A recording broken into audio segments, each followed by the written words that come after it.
if anything, I would have taken over There for we both of go. us, man. I know what you're gonna say, anyways. Yeah, So, you did all the work. yeah, I'll just take credit for every single thing. Like, oh yeah, I did the mixing too and the mastering, and Go ahead. Yo, we live, man. SJR crew, welcome back. Hey, we got an exclusive interview with Banksy and Eddie Ace tonight, and we're what's gonna be up? running through their latest EP, talking to these guys, and I hope you guys enjoy the content because these are two real ass solid dudes, man. Like for real, for real. Hey, thank you, bro. You're Hey, not too bad yourself. I appreciate that, man. I try to keep it nice. So Eddie was just telling us that he just bought a house.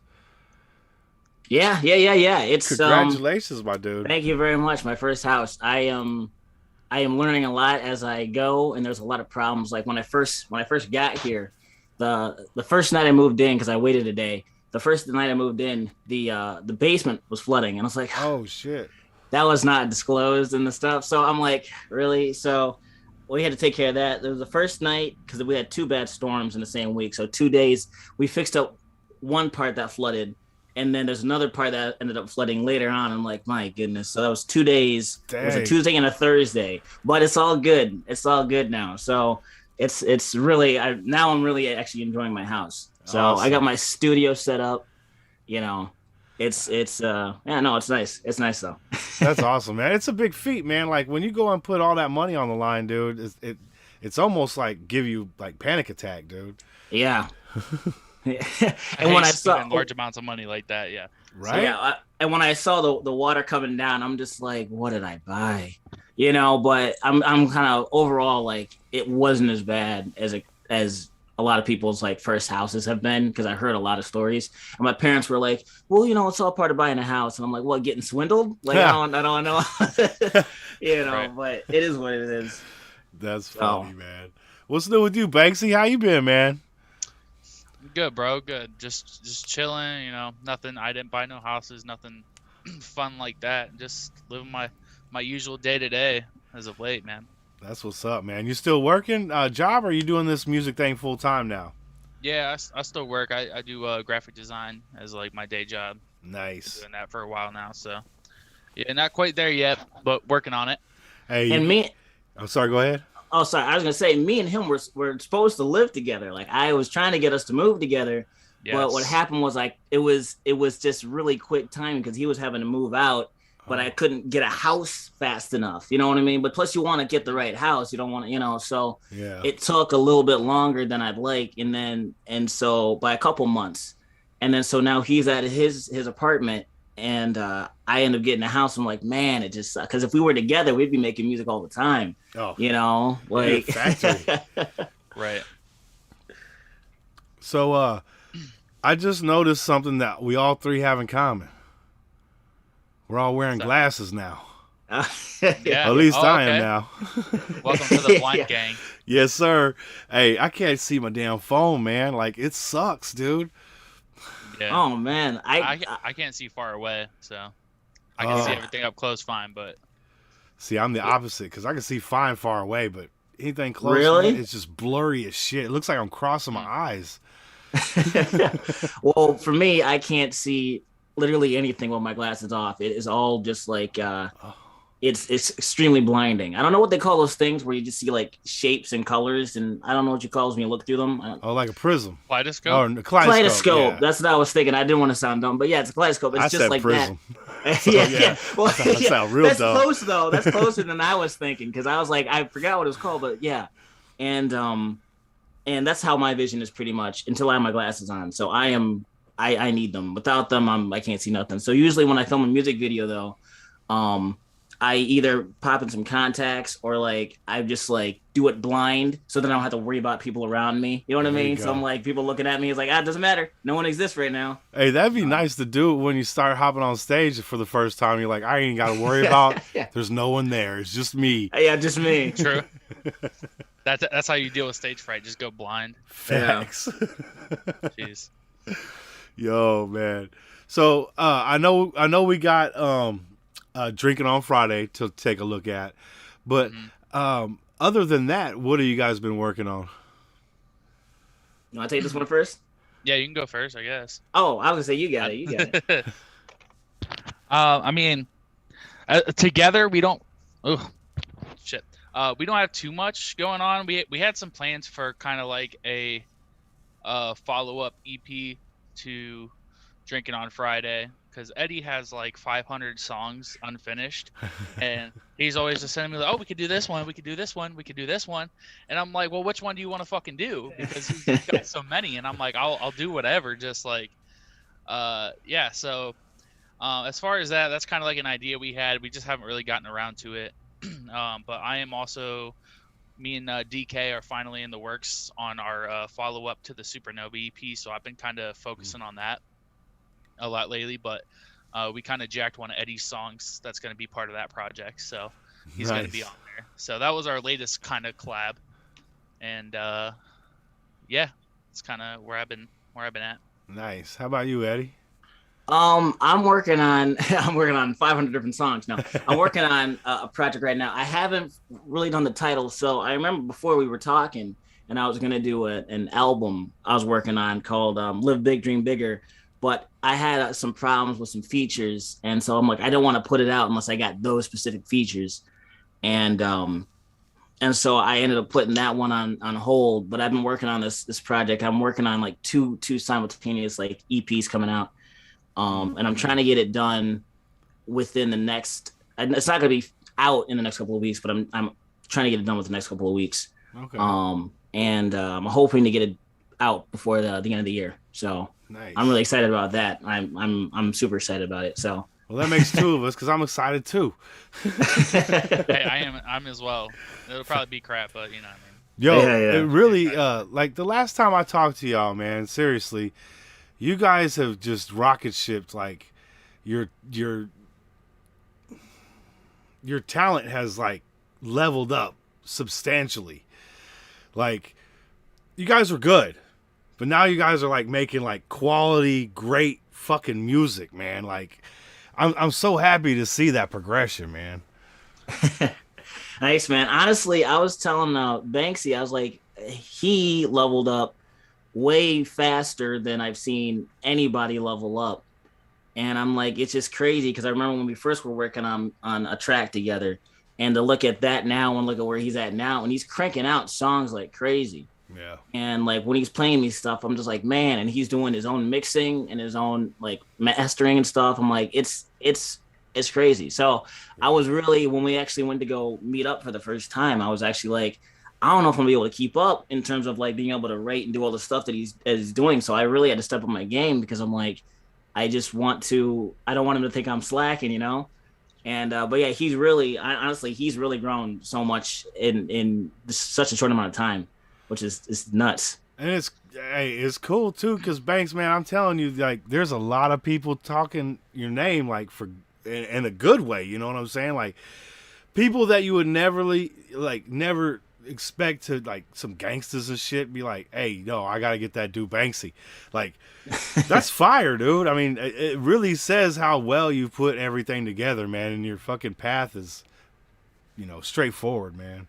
Thank you. Those are definitely the funniest like the funniest ones to kind of like see, like showing support is like when you do see somebody who lives that life, you know what I mean, and they like respect my music, because I feel like you know what I mean, like as an artist you have to accept that your music just isn't for everybody. There's no music that is for everybody, and right. The one thing I was like, my voice, my just general sounds, I just never felt like would appeal to, there's going to be a certain core like base of hip hop that just won't be accepted, just in the same way like there people like, the same people in the hood don't listen to Eminem, and you're like, when people say that, like, for one, there's a lot of people who do, yeah, but there is like some truth to that at the same time, and that's like an audience that I'll never be able to appeal to, yeah.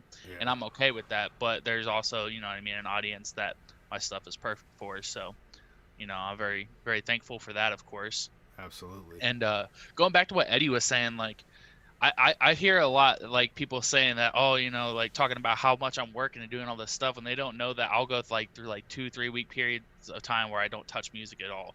Oh, and But then I have a week where I'm just like super inspired and I do a whole project or some shit, or I just work on all these different songs. And it was funny when he came up here, like I wasted so much time like tinkering and mixing with like the first song that we worked on. He had already started writing the next like 3 songs.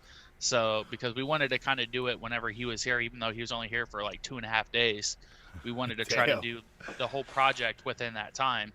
So and like starting kind of from scratch. I think there's like one song I think is something that he kind of was already working on before he came down, but it worked out well. Like I said, while I was doing mixing stuff, he was kind of working on the next song. Like that's why a lot of the songs like he kind of does the hook on and kind of takes the lead, and then afterwards we realize that he starts every song. So we're like, well, fuck. So that was kind of funny, but I mean, it worked out well, and I'm really happy with how it turned out, and it was great to meet up with him and hang out with him. Because I know that that EP you guys worked on over like the beginning of COVID, that was whipped up pretty quickly as well, right? It was you. I did. Yeah, it was under Hollow though. Yeah, it was my quarantine EP. That's right. I did that. Yeah, I did. I literally made that one in a week. It had had like Eddie on it. We had that I forget what the song was called now. Hobbies. Hobbies. Yeah. That shit was hard too, boy. Yeah. I go back and listen to that. I wish it wasn't like, because I can listen to it now and just hear how rushed it was, just because I wasn't like equipped to do all of that like perfectly, like I maybe would be now, to not get all that good and sounding nice in a week. But I'm still pretty happy with it. It was a fun project to do. Like I said, I didn't have to work, so I was like, well, I'm just I'll just make a ton of music, and it turned out really good. If y'all haven't checked out the Quarantine EP, definitely go check that. Do you guys happen to have the chat pulled up or no? No, I don't. Oh, well, Eddie doesn't know what he's doing. Yeah, I know. I'm not the tech guy. He's the tech guy. He does all the computer stuff. I just write and rap. He does all the computer tech stuff. Well, that's my guy. Hillbilly's asking in here, when you dropping that one track you had me check out live? I don't know who he's speaking to, but which one? I don't know which one he's talking about. Unless he's probably talking about My Way, because I have a song that I've been sitting on for a really long time. It's probably the best song that I have done, but I'm just waiting to make sure I get a good video for it. And because I have no motivation to ever shoot a video, that song will probably never ever come out. You ever think about an animated video? They're too expensive. They are. There was a dude on my Instagram. He was saying today only $200 animated video, lyric video. I was like, $200? That's a good fucking price. But it was like 3 days ago. Yeah. Also, excuse me, I'm gonna be eating because I told you I was going to the store. I went and picked up a pizza. Oh, nice. Speaking of, do you think? I was like, speaking of eating, it was funny because when I went up to go see him, like I haven't had like fast food in decades, man. Like a decade and a half. Like I don't eat fast food at all. And I get there and he's like, hey man, like he's like, we want to go out to eat, man. It's like, I was like, we can go out somewhere and do something. He's like, oh yeah. He's like, oh, I got this place. And I said, it's like a restaurant or something like that. He's like, no, it's fast food. It's like crap. And like, so we end up going, he took me to this place, so it's Swinton's, right? And we end up going there. And I eat fast food for this guy. Like, I don't eat fast food, man. And I was like, I'll bite the bullet this one day. How was it? Was it good? It was good. It was like, it wasn't, I'll tell you what, it's one of those things where when you eat it, it's like, oh man, this is really good. But it's one of those things where it just doesn't sit with you right. It just like because I haven't had it in so long. So it's not necessarily that place itself. Like It was good, but it's like, I would have felt the same way eating like at McDonald's or whatever. But the milkshake was bomb though. I'll tell you that much. Swenson's is an Ohio delicacy. Swenson's. I was calling it Swetton's the entire time. He's like, it's not called that. I'm like, So yeah, that was fun. Yeah, and it pissed me off because he came down here like, oh, I'm on a diet, I'm working out, I'm about to meet up with some girls, I gotta be looking good, and this motherfucker's rolling around with a 6-pack, like, bro, Hey, you can have a couple cheeseburgers. that's what I'm screaming. Throw a couple down the gullet, call it a good one, man. Right. Because I tell you Enjoy what, yourself. I love some fast food, man, but I haven't been eating it lately. Just for the fact, like out here in California, to get a number one at like Burger King, it's like $11. What? Yeah, That's crazy. it's crazy, bro. That's nuts. So I'll be like, if you ain't got like 2 for $6 on the menu, I ain't stopping. Like, yo, Jeff Champion had a good question too. It said, Eddie and Banksy, do one of you have plans on working with Massetti? I don't know. I think I know who Massetti is. Oh, okay. I think Jeff sent me a link to the guy once, I believe. So I haven't ever talked to him though. He can sing hella good, dude, but he can also rap. Dude's like a little double threat, man. He's killing it. Yeah, that's nice. Yeah. I said, because I can't sing for nothing, man. I said, I got hollow on all the hooks. You know what I mean? Like all the singing hooks. I'm like, that's you, man. I'll let you do whatever you want. You say whatever you want to say, man. That's what's up. How them Browns doing this year, man? Oh, man.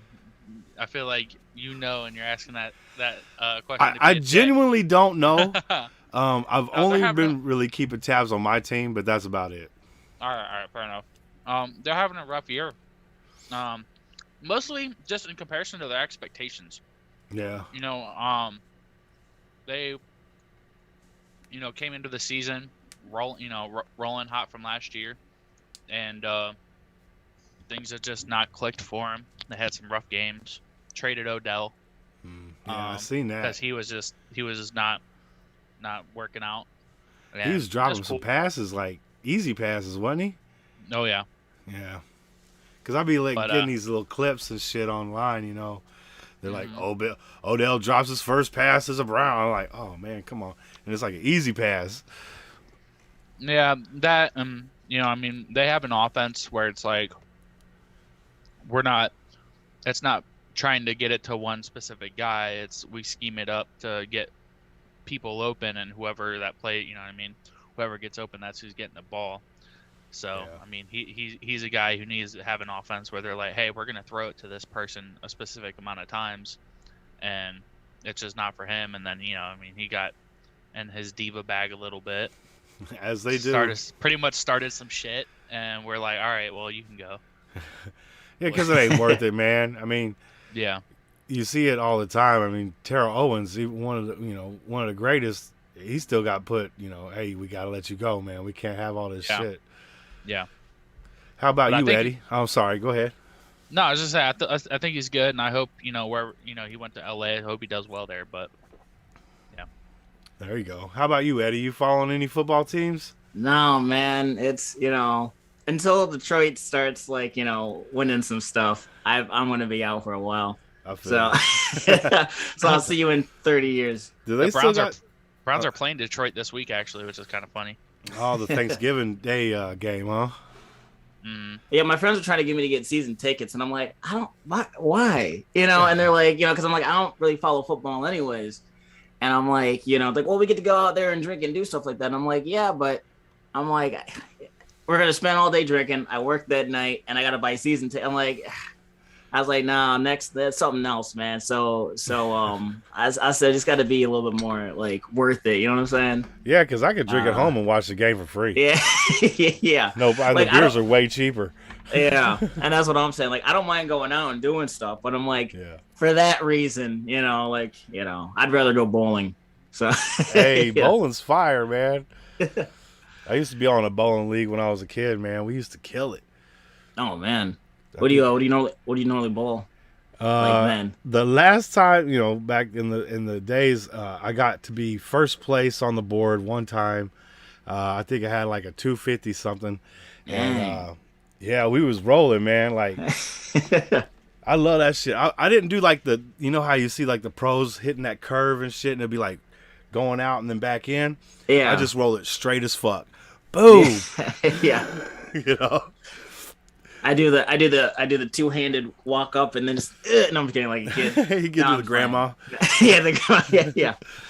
Yeah, no, I'm not very good at bowling. I'm good at. I see that someone on there's talking about pool. Like I'm good at pool. I can do pool easily.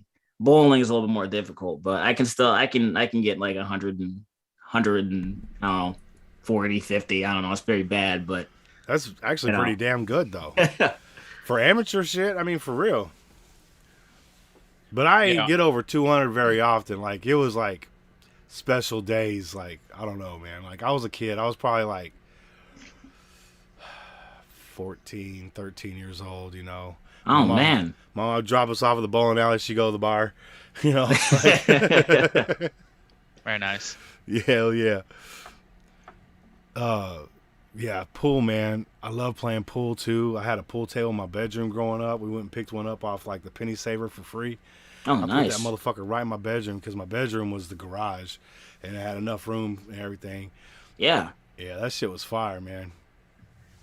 Yeah, that's I was always so dope. I actually because I remember when I was a kid, I used to we were going to we had like a bunch of pool tables in our church.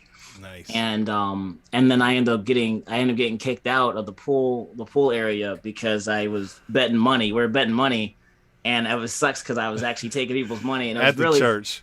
yeah, and that's the thing though. It's just like one of those things where like some of the people wanted to play me, and I'm like, and my brother did that to me a long time ago. He was like, I only play for money, and it's funny because he said that because he didn't want to play with me, and so the first time I remember I played with my brother. He's he does music with me sometimes, like he sings the hooks and stuff. Nice. Oh Um, yeah, I remember you yeah. saying that. And so we played. I remember I was a kid and he didn't want to play with me, how older brothers are. And so he said he only plays for money. I was a kid, I didn't have money then. I only had like $2. So we bet $2. He said he was gonna try to take my last $2. I beat him. And then he's like, Mom and Dad said we can't play for money. And then didn't pay me. Never paid me those $2. Never did. Yo, But that's funny, man. it is what it is, man. About to hit his ass up, like, yo. Hey, he Right. does sing. He sings Remember all that my songs for $2? free. So I can't be too upset. You see my new Yeah. caddy? I got him yesterday. It's a her. Oh, actually. really? Yeah. Oh yeah. She's super chill. I was actually thinking about getting a cat. Actually, I've never had a pet before, Oh, nice. and I was thinking about getting a cat because I've always liked cats. And I'm like I don't know how to take care of one. I gotta like learn first. So I said I'll give it a year in my house. After a year, I'll see how I feel. And so that's hopefully what I plan on doing next year is getting a cat. So you might see me with the cat next time we. Oh yeah. Yeah, cats are self-sufficient, so like you don't really have to do anything but put food out for them, food and Yeah. water. Oh, So where'd you get her at? that and they like cords. They always want, so motherfucker always want to attack the cords, but that's okay, huh? She was kind of like feral, but she's only like 6, 7 months old. Oh, Like, okay. whoever the owner was just let her roam outside all day and night, never took it in. Another neighbor got her spayed and still didn't take the cat in. It's starting to get cold now. I mean, I know California is not cold for most people, but for California, it's still, 30, 40 degrees. It's still kind of cold, for an animal. I feel bad. So I was like, fuck it. We you coming in with me tonight. Cat hung out all fucking stream for like 5 hours, dude. Just laid right here, purred the whole time, man. That's nice. Yeah. Gotcha. So you're going over the neighbor like J. Paul, like, I got your cat. I got your cat. Got your cat. I know the cat tried to jump out today. He's like, I keep calling him he, but she's used to being outside and she saw the daylight and she's like, I want to go out there. And I'm like, no, not no more. You're an cat. You're an inside cat now. Yeah. Changed real quick. Right? Yeah. Because I live on a really busy road, man. Like, I would hate for this cat to go out there and get hit, man. That would break Yeah. my heart, dude. Like, good little kitty. Hillbilly said he good at Marco Polo. Huh. You be calling him fish out of waters all the time. Fish out of water. Yeah. You remember as a kid, you'd be like dragging your hand through the pool, be like, I am not out of the water. Oh, shit. Hey, you guys want to listen to that first track? Yeah, sure. Yeah, Okay. let's do it. Let's see what we got here. I'm going to try and put this over here in the corner. So, y'all's beautiful faces can still be seen. So, I mean, you can cover me up. That's cool. That's what I say. I'm I just usually eating some pizza, so. I would just usually put that shit over my face. This first track here, what? I don't like this. Okay, it's called. So did you actually check this out before, or have you not seen it? Oh, you have? Okay. Yeah, I haven't checked it out yet. I've been meaning to do a EP review of it, but since I've been pretty busy trying to book all these interviews and doing music reactions and lives and the diecast thing, I just haven't had time to it. But I figured this will be a perfect time to get into this because I have been wanting to hear this so bad, and it's only 5 tracks, so. Yeah, you're in for a treat, man. This project, I know that we got, I know you're talking about, he did his quarantine EP in a week. We did this in a day. Damn. And it was really, I really like listening to this project. Like he did such a good job at mixing the whole thing, and I think we had a lot of fun making it. And as fast as we were working too, it's one of those things like, how's it going to come out? But I think we already knew it was solid, and I still think it is. Like, I still listen to it at work. I'm like, man, I love this. So that's fire. And you have a couple features on here, right? We have one feature on there. Oh, okay. Was it Jay? It's J Kid, yeah. J Kid, okay, yeah. Mm-hmm. So the first song's called "Drinking on Friday." Thoughts behind that? Just like kid shit or what? We were just drinking on Friday. Like, it was, like we ended up getting some alcohol. We ended up drinking, and what we did is funny because I came up on Thursday, and so we were drinking some, and then we're like, hey, and we said, we'll freestyle on the mic, and then we'll probably come back tomorrow and do some stuff, because we just first time we met, so we're kind of just feeling each other out. I had to drive 4.5 hours there because traffic. Okay. And so we're like, hey, we're gonna hang out a little bit, and then we ended up getting some alcohol, and we ended up drinking, freestyling on the mic. And we listened to it the next day, and we're like, oh, this is so cold. When we listened to it, I'm like, this is garbage. Like, we both thought it was terrible. And we're like, what were we even saying? And like, this is stupid. So we're like, we got to get to work and actually make some songs, man. And so, because our freestyling drunk was like me, I was a slurred mess. So I was like, yes, this stuff. And he was, he actually was coherent, but like, it was all garbage, but pretty much, yeah. But when we actually write some songs, they're actually really good. So this is where this kind of came from, and that's what stemmed the idea. Yeah, and as far as like this song, this was the last song that we actually did on Friday night when we were actually making the EP. And by this point, we were writing it. We were so lit. So pretty much, it's full of just stupid one-liner bars. Nice. Yeah. And we were like, literally, it was to the point where we had to actually get up early the next day and record it, because we were trying to do like a proper recording of it and just could not time everything up right. We were just so drunk. So we were lit. This was our like peak litness when in the writing stage, and then we recorded it the next morning just to have a good take of it. But that's awesome. Yeah, and on for the artwork too, it's supposed to, that's his studio that we were filming at, his area, and then my buddy did the artwork for it. Like, he drew it out, but we, there's a picture of his studio. So that's fine. We try to keep it authentic. Yeah, you definitely got the beer bottles in there, showing love on the beer bottles. And you like how you have your names on the chairs too. That was a nice touch. Yeah, Jeff Chevy said that's fire. So making a song like this versus making something that's serious has got to be a little bit more, I don't know, I ain't gonna say easier, but I don't know, maybe more fun or something like that. Yeah, it's a lot less stressful. And since we didn't have a lot of time, it was a lot easier to go for something a little bit more fun, because I'm like, we're just meeting up, hanging out, and yeah, so it was it was a lot less stressful, and we got to kind of just say whatever without feeling like, wait, is this too much? Is this too little? Like, it was a lot more freeing. So yeah. Exactly. Oh yeah, I can't forget to do this. I got to share my audio with y'all. Oh no, not whiteboard. I don't need no whiteboard. Okay.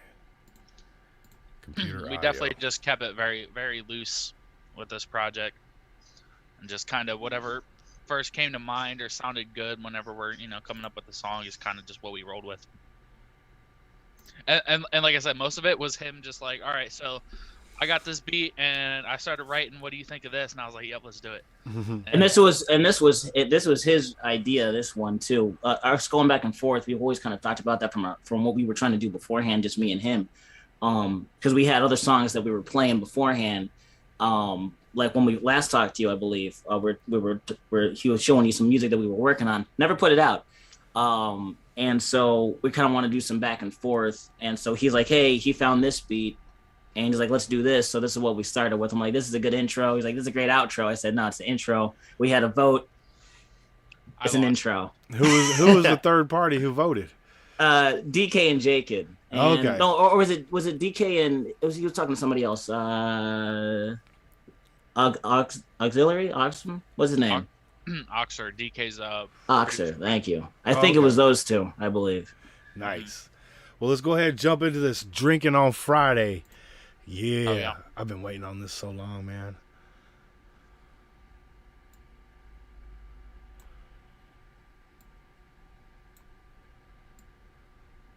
And now it's just spinning. Now you're gonna wait even longer. Right? Yeah. We already took it off of the internet, so you can't hear it anymore. Damn it. I had to pull it down. The internet's like going, dude, what do you fucking expect me to do? I was trying to get him for copyright. Hey. So we were. Yeah. Right now, me and him are beefing, so this is what it is. Yeah. Man, this is taking forever. Come on, slow ass internet. It's like I got my internet at Walmart or something.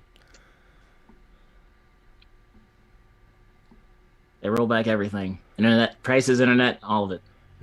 Definitely the internet. There we go. We got him. Okay. Mm-hmm.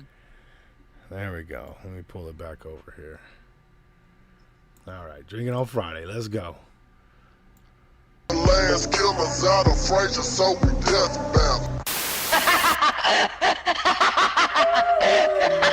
like that artwork. The bubbles. Yeah, fuck it. Why not? It's Friday, my nigga. Hey, you wanna go? You want me to go? Nah, I got it. Alright. Look. Dick on stone face, fuck your gold chains. Knock 'em out though, Buenos no chase. I need more change, ain't no dimes here. I don't hold chase, cold like sorbet. Pen on sword play. I do threesomes, you just foreplay. You left horny like you from Norway. I run this shit like the name is Forte. Yeah, we're like Forte, seeing titties. Clear as 4K, but not in 4K. Give her HD, that's my huge dick, that's important. Taste watching rappers like watching horse shake. Trashy act, but they ask for more. Ay. I don't put out, but I get more cake. But saving money since before like 08. 94, I was born in OH. I'm from MI, be that senpai. I've been that. Dude in the clutch, switching gears is the boy moving up. Been a few years since they showing them love, and now when they see him, they looking above. Drinking a crush, smoking a Dutch. I don't even know what it do, but it does. We in the booth and we catching the buzz. We still light years ahead of you fucks. Fuck. Trust, I live in the future, it ain't what it was. A lot of you rappers, this ain't what you was. Bragging about life, but you know that it sucks. Yeah, y'all just die hards, we don't try hard. Bon voyage if you step in my yard. Come to my yard, no kumbaya dog. Ain't no peace here, got lions on guard. Hop the fence and you might find scars. You're like Mike Pence, right inside cars. Eating these beats, that shit 5 carbs. Watch my diet, cause I like my heart. Y'all got no heart. Bumping me, only time you go hard. We bout to finish this track and then knock a few back and crash like go-karts. Eye glossy, blurry vision, but so rhyme awesome. Ladies love me like I'm Ryan Gosling. Got y'all figured out like diagnostics. Bitch, I'm wired like fiber optics. You got ice, I got fire, watch this. Game of Thrones, I ain't trying to botch this. Kicking doors, I don't hire locksmiths. Think I lost it? I drop Bars on bars. Obnoxious. They want smoke, but that shit is toxic. Dirty laundry, they don't wanna wash it. Fuck your X-Men, my dick colossus. I leveled up, now I'm killing bosses. Put in time, now it's paying off. Got a lot of artists who be paying often. To hop on tracks just for me to off them. Yo. That was hard. That shit was cool. That shit was cool. This shit goes hard, bro. Yeah. They ain't ready. I don't think they're ready for this. Bro. We've been ready, but I don't think they were ready. Nah. That's dope. You guys having a little conversation there at the end. That's fucking fire.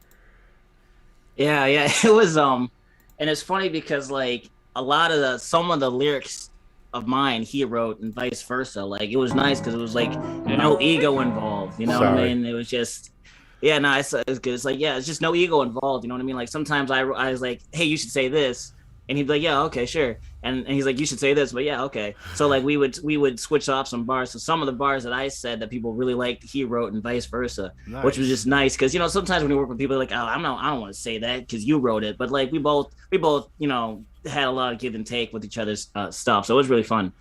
That's always nice when you do that in a collab. My neighbor and I were doing these little Hot Wheels customs. You know what I'm saying? We take them apart, strip all the paint off of them, add stuff, remove stuff, paint them, and all the whole shit. And we be bouncing ideas off each other all the time, man. Yeah. And we're like, hey, what if you did it like this, or maybe put this on there like that, And it's like, yo, that was a fucking dope idea, man. This shit looks dope as shit now. Yeah, and it's nice when it comes together like that, as opposed to people like, oh no, I'm just gonna do my thing. You know what I mean? Like, yeah, it's I don't know. I think that's what made it more fun to work with Banksy over working with some other people, because some other people try to be like, oh no, it's because and he's just like, no, man. So I feel like same thing with the Hot Wheels, Hot Wheels cars, man. Like it's just it's fun when the other person kind of like you both kind of just are having fun with it. It's no stress, Yeah. So. Exactly, and that's what makes for some of the best shit anyway. When you ain't got to stress over it, you're having fun, And that, okay, so you put the graphic with like it's in beer, yeah, fire. Yeah. I mean, just all the little touches, man. The sound that Banksy was putting in there for like the sound effects and the backing of the track there, man. All that shit was real nice, man. Thank you. And it was fun.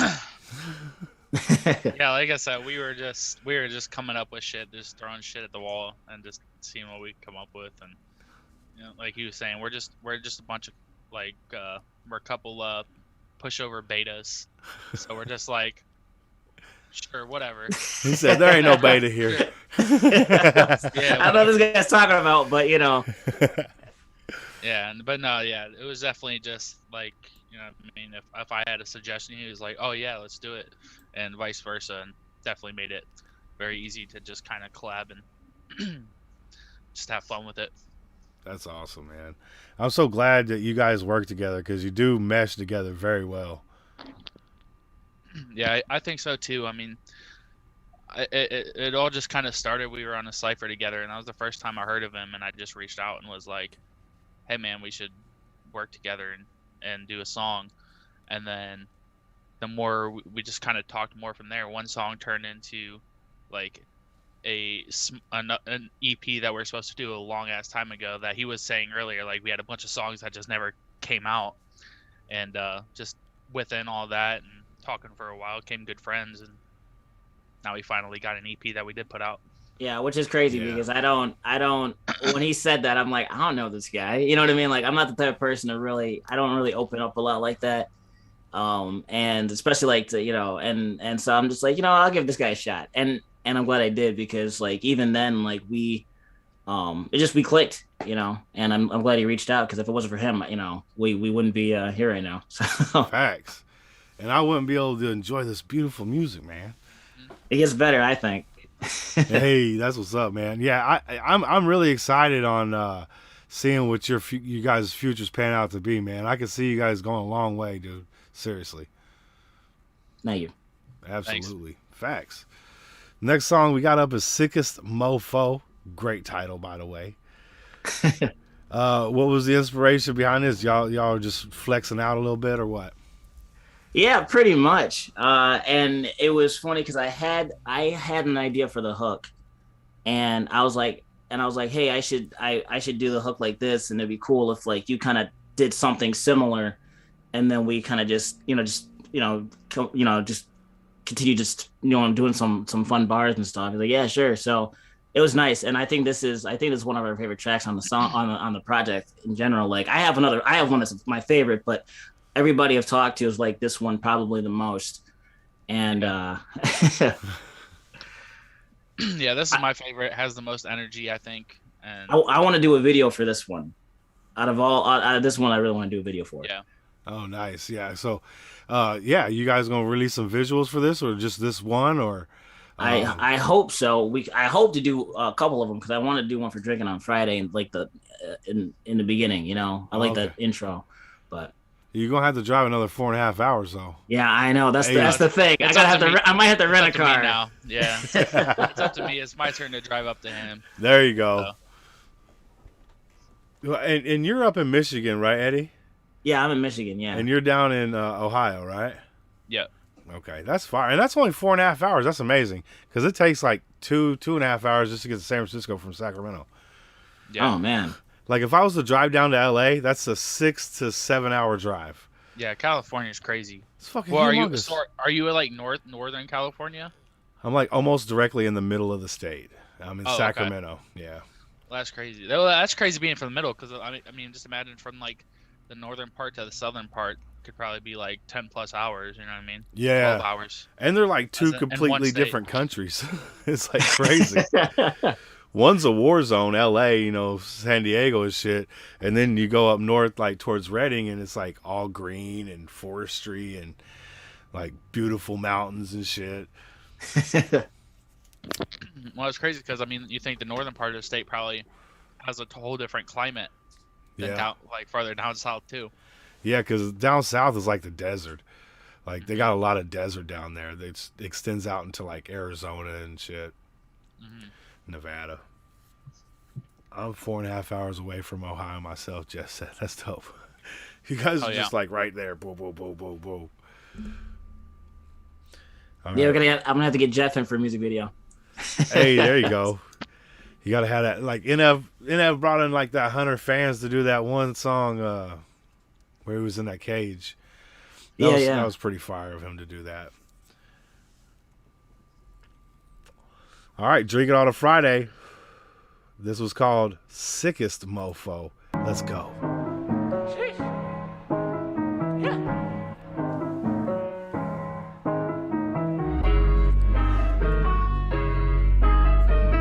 This is Kiko.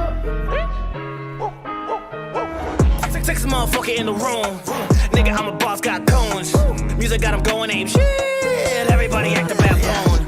No one ever hurt this dude, got a perfect view, make him skirt in room. Goals in sight and the work just grew. Kill beats, put him on a shirt too soon. Yeah, sickest motherfucker in the building. Everybody wanna rap, don't feel them. Thinking they put it in work, then they get to me and I kill them. Yeah, I like anyone who that. mess with me, it's a messy scene, probably best you leave. Everybody act like the best MC, tell they rap this shit, they can rest in peace. Still Godfather, these hoes thirsty. Drink my water, y'all get slaughtered. Nigga, I'm a boss, taking shots like a motherfucker. Harlem Globetrotter. Bitch, I'm ballin'. Got a couple rings like it's my calling. 2016, LeBron, I'm ballin'. You just the average Joe, I'm stalling. Killing you pussies, I'm putting my balls in.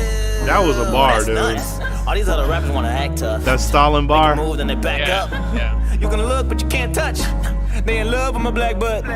See me up and they mad fucked. Ain't no running on E. If you running on E, then you really need to gas up. I'ma go in like a gas pump. Always on the move, make it pack up. Everybody mad that they lack what I got, cause I'm hot like a fuck. Compared to me, they cold like a packed lunch. Got a chip on my shoulder, they don't stack up.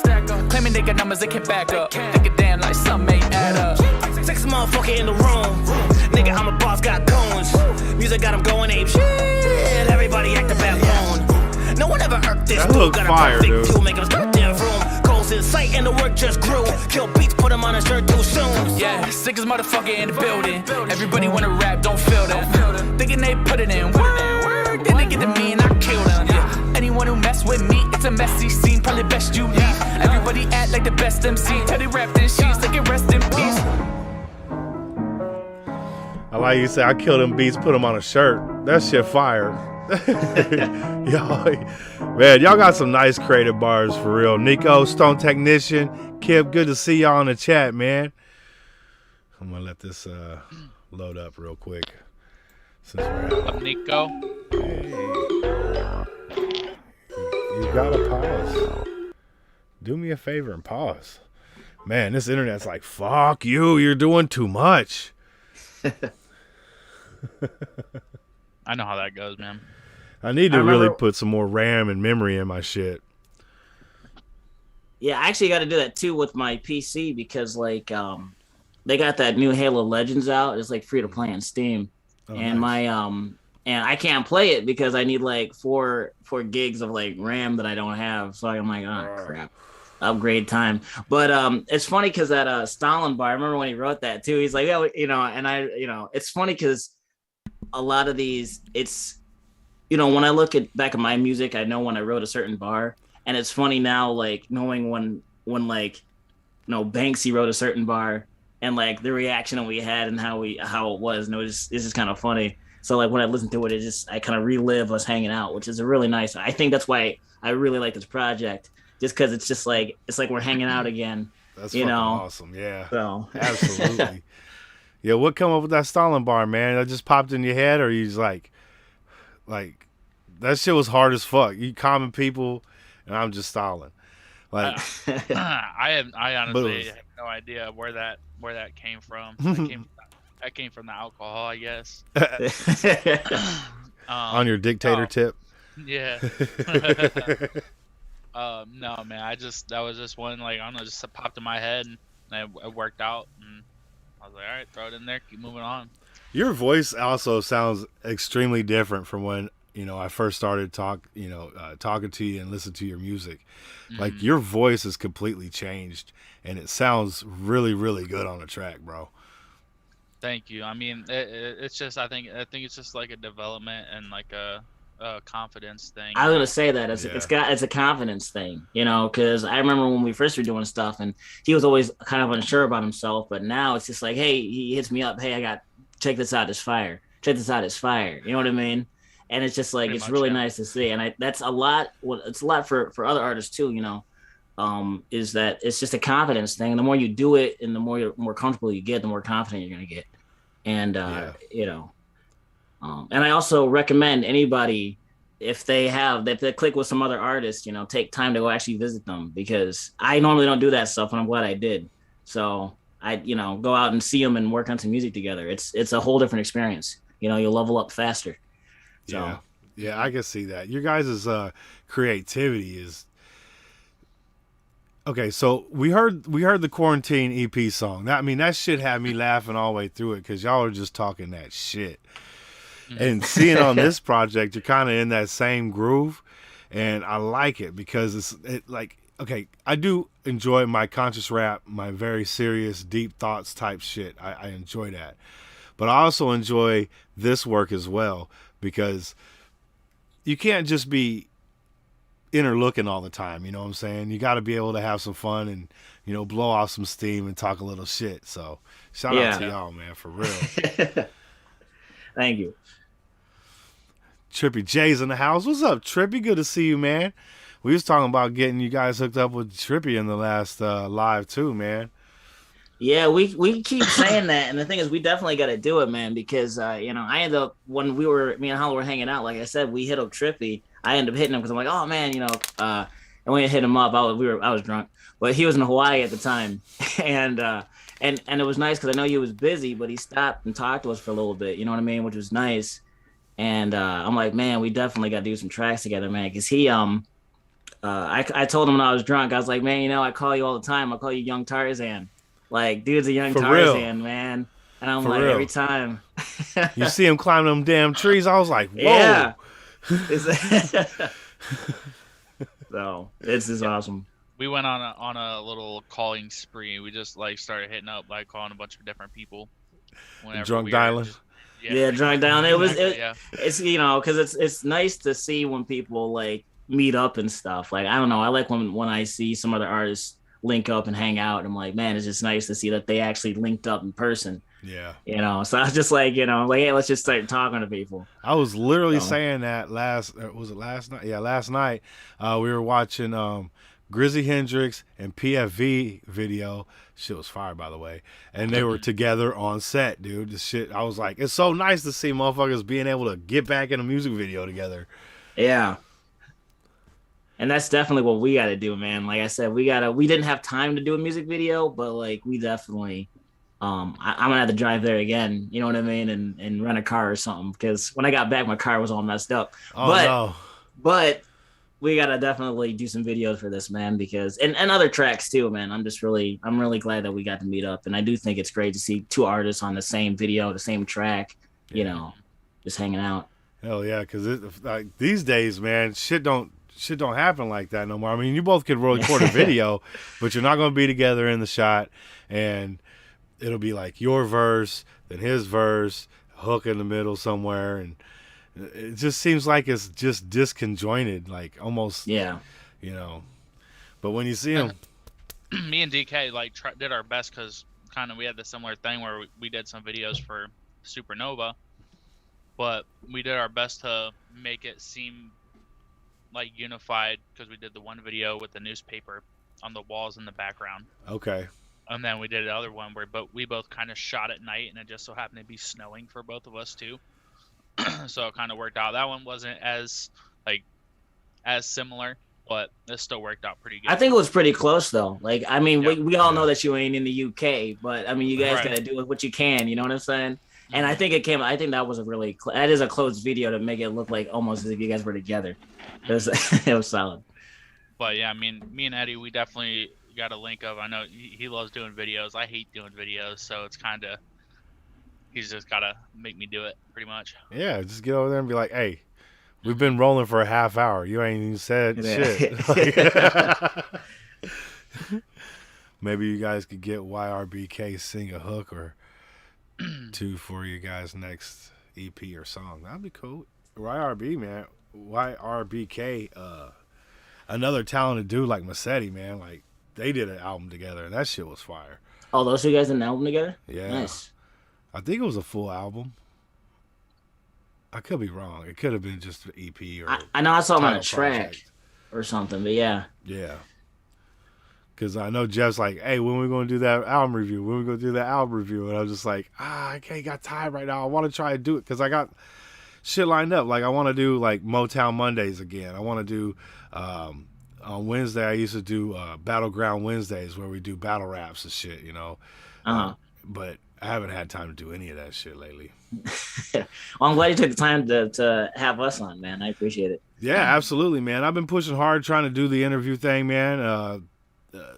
The fans love it, man. The SJR crew really fucks with being able to get in here, ask questions, and, you know a little bit more about, you know, the artists themselves behind the music. So I'm excited as shit to do all these interviews. I'm excited to have you guys on for real. Trippy J'S was a treat today. So today has been like a fucking candy store for me, man. Oh yeah. Straight up. What's this next song? This is the one with J Kid on it. Nice. Okay, this one's on one. Y'all gonna be on one? I think maybe somebody had you play this in like a reaction thing. I want to say. So maybe you might have heard this, or maybe I'm thinking of someone else. But on this whole thing here, I have seen none of it. Oh, okay. Yeah, it's showing all 5 with no red bars underneath it, so that's pretty good. Because usually I'd be like, I can't wait. Like Jordan Lucas drops something, I can't even fucking wait to do a reaction to it. I gotta watch it. He didn't tell me he was doing the little effect that you were talking about either with the video. So when I uploaded mine on my channel, it was very last second. It was like right before I put it out. Mine look like shit now. You know, I knew he was gonna say something too when I put it out. I'm like, he's gonna say something. That's the first thing he texted me. I was like, I should have said something. I would have sent you like that version. I was testing something out. I didn't even know it was gonna work, but I was like, yeah, I'll see. You know, I was like, with the putting the project in like the beer kind of effect. I was like, I don't know. I'll try it out and see if it looks whatever. I'm like, yeah, you know. It looked awesome. So I knew he was gonna say something too when that happened. I'm like, great. I'm in the doghouse. Yeah. That's all right. He's gonna have to basically gonna do the next one, and he's gonna put that last minute on you next time. Yeah, pretty much. It's like I didn't know. I'm just gonna cut his verse out of the song. Yeah, pretty much. or fuck up the mix on it. Yeah. Yeah, that's the second time you almost had me spit some shit out, man. For real. Yo, let's get into this. All one. Picture of J Kid. Let's go. Let's see them fire emojis in the chat. This beat fire too. fuck it, I'm on one. This a marathon, you wouldn't win in the long run. I can end it all, but in the end, no, I'm not done. Everybody used to laugh, but look, now it's all fun and games with so many dice. Dog, I'm in heavier size. You was not best to me though, just put your envy aside. I'm about to sever the tie, shouldn't have given my time. Shouldn't have talked to you online. That's a rap, wanna spit a verse. Man, I heard your track, well I guess if that shit works. You're the big dog, all I see is a bitch first. Even at your best compared to me, you a bit worse. You can suck my big black dick, chef, click, clack, coming like a six pack. I don't need to switch facts, bitch, ass, shit, trash, hope, better slip back. Fuck it, I'm on one. I won't let nobody ever fuck with my move. Fuck it, I'm on one. Walking the line, always bending the rules. Fuck it, I'm on one. I'm just really trying to chill, always keeping my cool. Fuck it, I'm on one. If they fucking my vibe, then I'm cutting them loose. I don't need nobody stepping in my circle. Tell me how to make a move, but you've been walking like some turtles. I've been on a fucking level, I ain't taking no referrals. Cause the kid is hella elevator, hopping over hurdles. This is life, bitch. Every day that I'm awake, I feel I'm lifeless. And I pray for heaven's sake, cause I don't like this. Homie said I got your back to put the knife in. Man, it's priceless. Now how many pennies to make a sense of it really? Cause all these bitches are petty and I ain't with it for really. Bitch, you cry like machete, cause all the yapping is silly. And I don't need this fucking energy, I never got pity for no fake bitch. You like a mannequin, you stand there and you faceless. And I can handle that, you rather be so tasteless. You grab a saddle and you trying to ride the greatness. Well, I'ma say this, fuck it, I'm on one. I won't let nobody ever fuck with my move. Fuck it, I'm on one. Banxy buttery on that motherfucking hook, boy. Fuck it, I'm on one. I'm just really trying to chill, always keeping my cool. Fuck it, I'm on one. If they fucking my vibe, then I'm cutting them loose. I told him he should have put a verse on there, man, the way he was sounding. I'm like, you could have flowed that right into a nice little verse that's kind of like your hook. And just like, I was like, man, because he was sounding really nice on that. And the mix is freaking, his mix on that and on like J Kid's vocals is like so perfect. Let me ask you, that who in the background, who was that? That's Howard. Huh? I'm sorry, one more time. That's Banxy. That's all. Hey, that shit was nice. Oh yeah. Pretty much, you know, he had the whole beginning like up to where like all his stuff pretty much done. So we kind of just got that recorded. And then I messed with the hook or started doing the hook and did like a rough idea for the hook. And I was like, you like that? And he was like, yeah. And I was like, oh, you know who sound good on this? I was like, we should send it to J Kid. So I sent it over to him because we kind of told him before, we're like, hey, we might, you know, send you something if you're chilling today. So he pretty much had the verse like ready to go the next day, sent it back to us. Nice. But pretty much I was like, yeah, so we can send this to J Kid and then I'm on the hook and I'll just not do a verse and we can move on to the next song.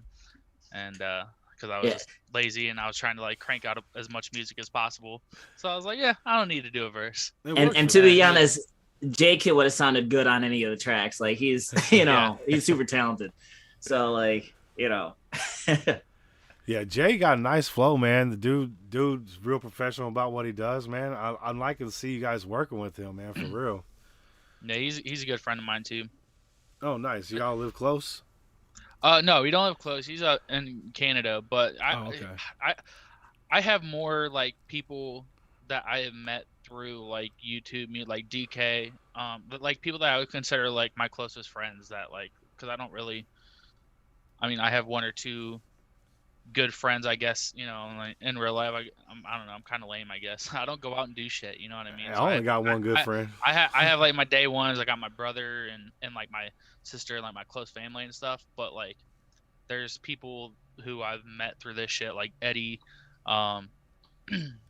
DK, J Kid, you know, Is Apocalypse is another one. Like people I talk to almost like daily, or you know what I mean, and just I consider like a brother at that point. Like that's what's up.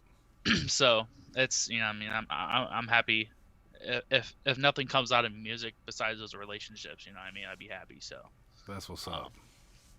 And me, him, and Jay were supposed to meet up. Well, it was supposed to be this month, but you know, stuff got twisted. But like, hopefully one day we'll be able to meet up because he's in Canada, you know, and I was like, so I was hoping they could come here and we could all like, you know, work on music and hang out for a couple of days, you know what I mean? Because I got the space now. Yeah. So it's like, you know, so hopefully one day that will happen, you know. But I mean, it's just, you know, it starts from talking about it because I mean, like me and Banksy were supposed to meet back when he was hollow, you know what I mean? And then it just took some time after that because I didn't have the room for him, I didn't have the space. But now I got my own place. I'm like, sweet man, you can, you know, because I had my apartment at the time, but then I ended up my buddies ended up moving out, and so I ended up losing the apartment because I couldn't, you know, I can't afford 3 people apartment, so I ended up moving back with my parents for just a year. And I'm like, I'm only gonna be here for a year, guys, and I'm out.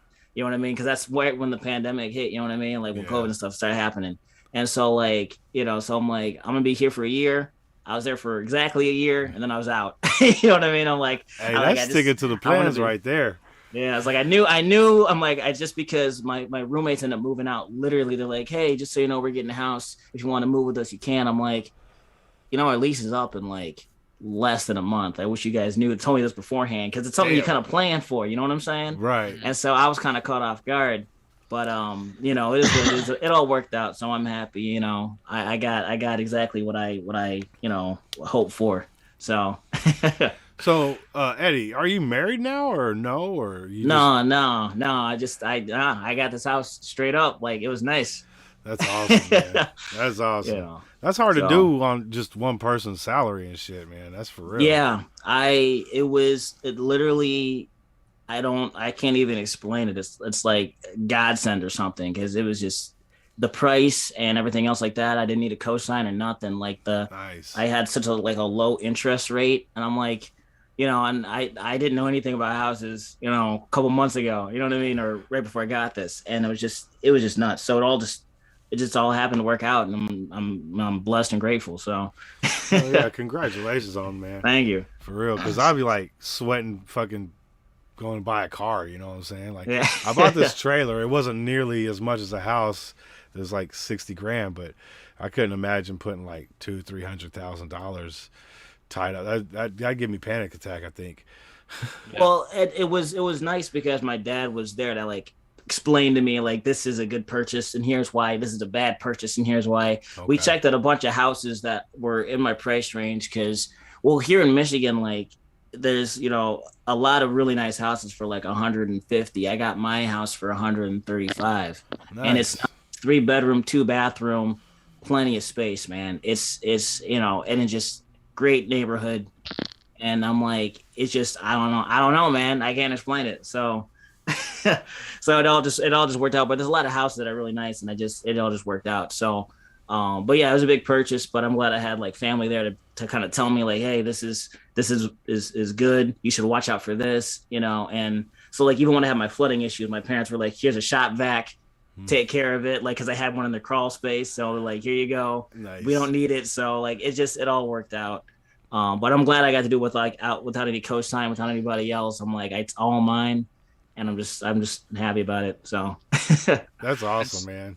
And soon I'm gonna have to make him kick out one of his roommates. Yeah, pretty much. I like my roommates though. My new roommates are great. I'm gonna tell you what, man. They're awesome.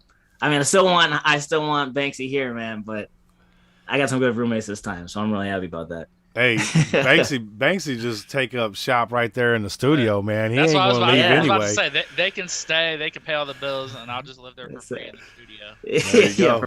For free in the studio. I'll just you know what I mean? I'll pay my way by just mixing. Yeah, he won't charge me for mixing. You go. That's how it works out.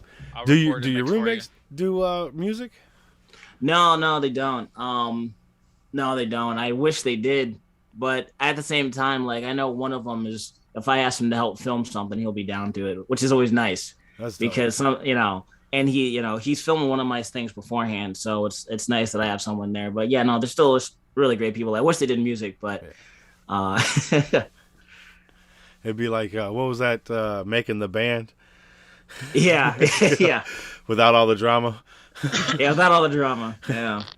I told DK I got to find a way to make him divorce his wife so he can move to America and we can both go move in and live with Eddie. Yeah. I was like, that's my ideal plan right now. That's what I'm shooting for. Hey, break up a marriage. That's what's up. No. Yeah. That's all for the music, man. I do what it takes. Yeah. It's all worth it. Yo, we got was it song number 4 here? Yeah. This one. So this one is my favorite track on the What entire You thing. Need. Yeah. Let's go ahead and get into this real quick. What was behind this track here? Pretty much, I'm like, it's one of those things where everyone has been asking me for things, and I'm like, and I'm always that guy. Like, it's always been that way. It's just everyone asks me for stuff. Like, I'm the first go-to person. Even in my family, you know, there's 6 kids. There's 8 of us in the family, and I'm always the first person they call up.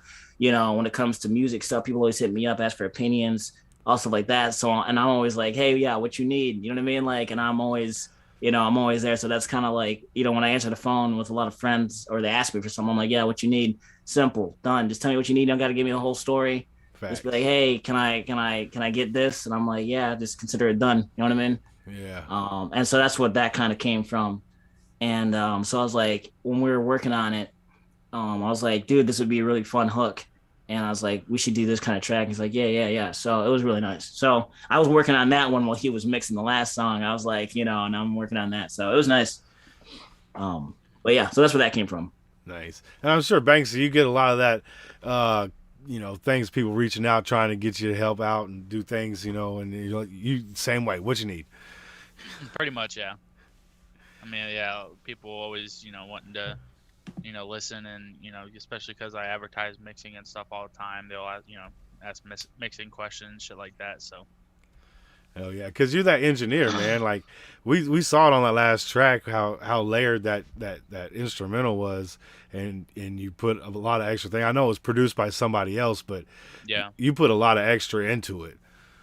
I've been getting better, like throwing some harmonies and stuff to kind of add a little extra, you know, bass lines and stuff to the hook, and just kind of make it more full. So yeah, which is nice, because what comes with his confidence that we were talking about, like, comes more experimentation. So he kind of is more comfortable doing stuff like that too, which is nice, because I know there's a lot of stuff that he did in this that he hasn't done before. Like in some of the songs, he kind of adds a little bit extra stuff to it, but it's nice because he got to experiment and stuff like that, and it was nice watching him work. Yeah. So I'm sure watching the process, because Maniac used to let me watch in on him, you know, starting to mix and master and put together tracks, and very interesting. Still can't do it, but very interesting. Yeah. All right, y'all ready for this? Let's go. What you need?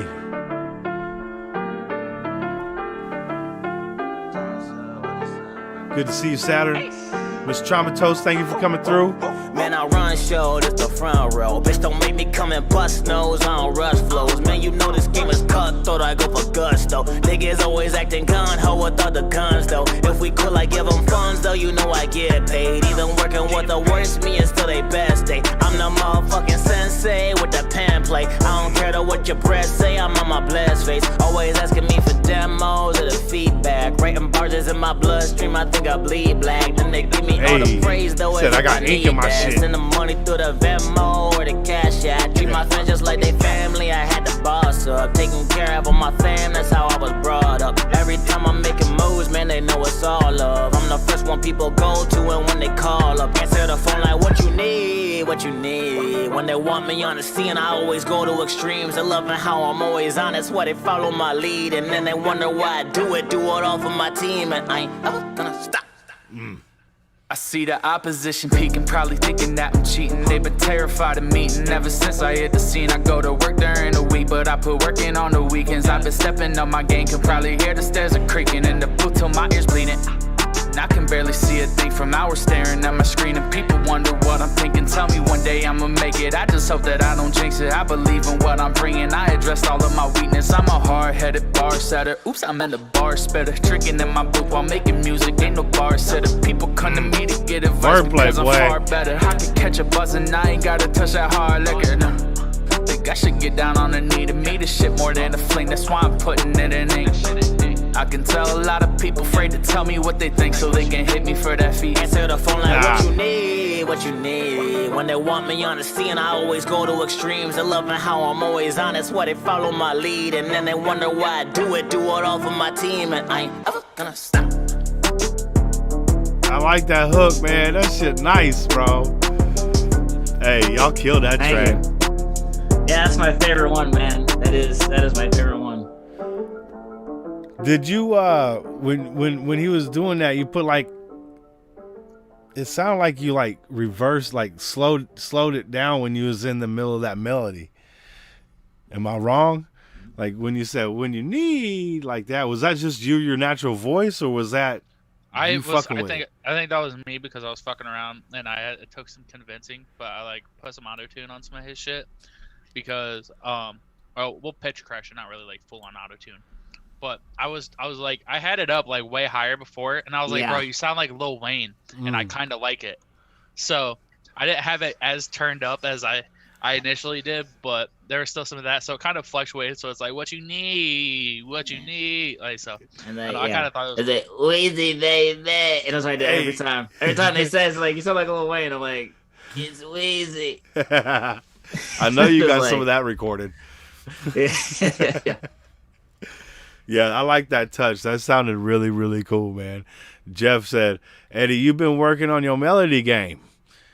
I'd like to say that, but I don't know, man. It's Banksy's over there making it sound good. You know what I mean? I Hey. mean that's one thing. I mean, I'm good at writing bars. I'm good at doing some songs, but melodies is still where I'm still trying to work on. But day by day. Yeah, you just keep chopping away at it, man. It's going to become something. Like we were talking about Trippy earlier, and he's starting to put his melodies out there, and it's sounding nice, man. He's layering his vocals real well. His mixes are coming out really, really good. Yeah, I heard that song that you guys were playing. I was like, I wasn't able to type, but I'm like, man, that's really nice. Like the stories, the way he tells the stories was nice, and that hook was just really great. Like he just, the chorus, like he's really stepped up his game in terms of like he was always really good, like the bars and flows. But it's nice to see him doing like his choruses and stuff too. It's like, everyone's stepping up, man. I gotta. Facts. That's facts. It's always impressive. His descriptors in that song were fucking really, really good too. You know, like his leathery feet, or his steel chest, or whatever. Yeah, the shit was fire. He's definitely like an author poet, man. Like he knows how to paint a picture. Yeah, absolutely, man. Also, I gotta say this. I say this in every interview. McGuire is one of the greatest artists of all time. I'm telling you right now. I just gotta say it. Hey, I'm not going to disagree with you on that, dude. For real. His voice is so damn unique. Yeah. You want to have him on everything that you hear. You yes. Yeah. And he's just a great personality, and he's just always just want to say that McGuire, if you ever watch this, man, you're awesome. That's all I gotta say. Absolutely. Shout out to Mac, dude, for real. He's fire. I've been trying to. I've like hit him up multiple times about working on songs, and he's like, "Yeah, let's do it," and then we just never come up with anything. So. Well, one day I know something's going to drop. We ain't going to be expecting, the whole world's going to shit their pants. Yeah. Shit their pants in joy. It's right. Be... You never quite heard that expression before, though. I shit my pants with joy. Yeah. Like, this will be a first, though. We just started it, man. Watch it trend. Right? Not until babies start talking. Yeah. Hey. Yeah. So we got one more final track in this, and I'm actually sad to be running through it so fast because it's so good. Drinking on Friday, in case y'all haven't heard, man, go hit up the channels. All the channel links are down in the description.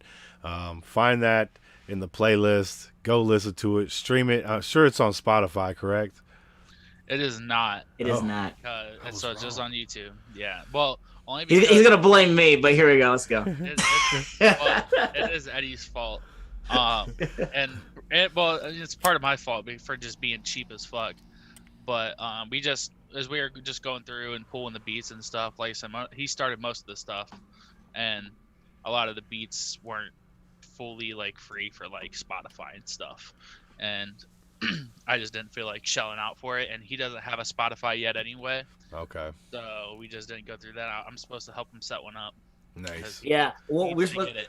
we're But- supposed to do that when we were up because you know what I mean. Like I told you, I don't really do social media. I don't really do other stuff. Like I got to, you know, it's not that hard, but like it's just one of those things. I'm like, it's one of the biggest chores for me, which it sucks because it's so important.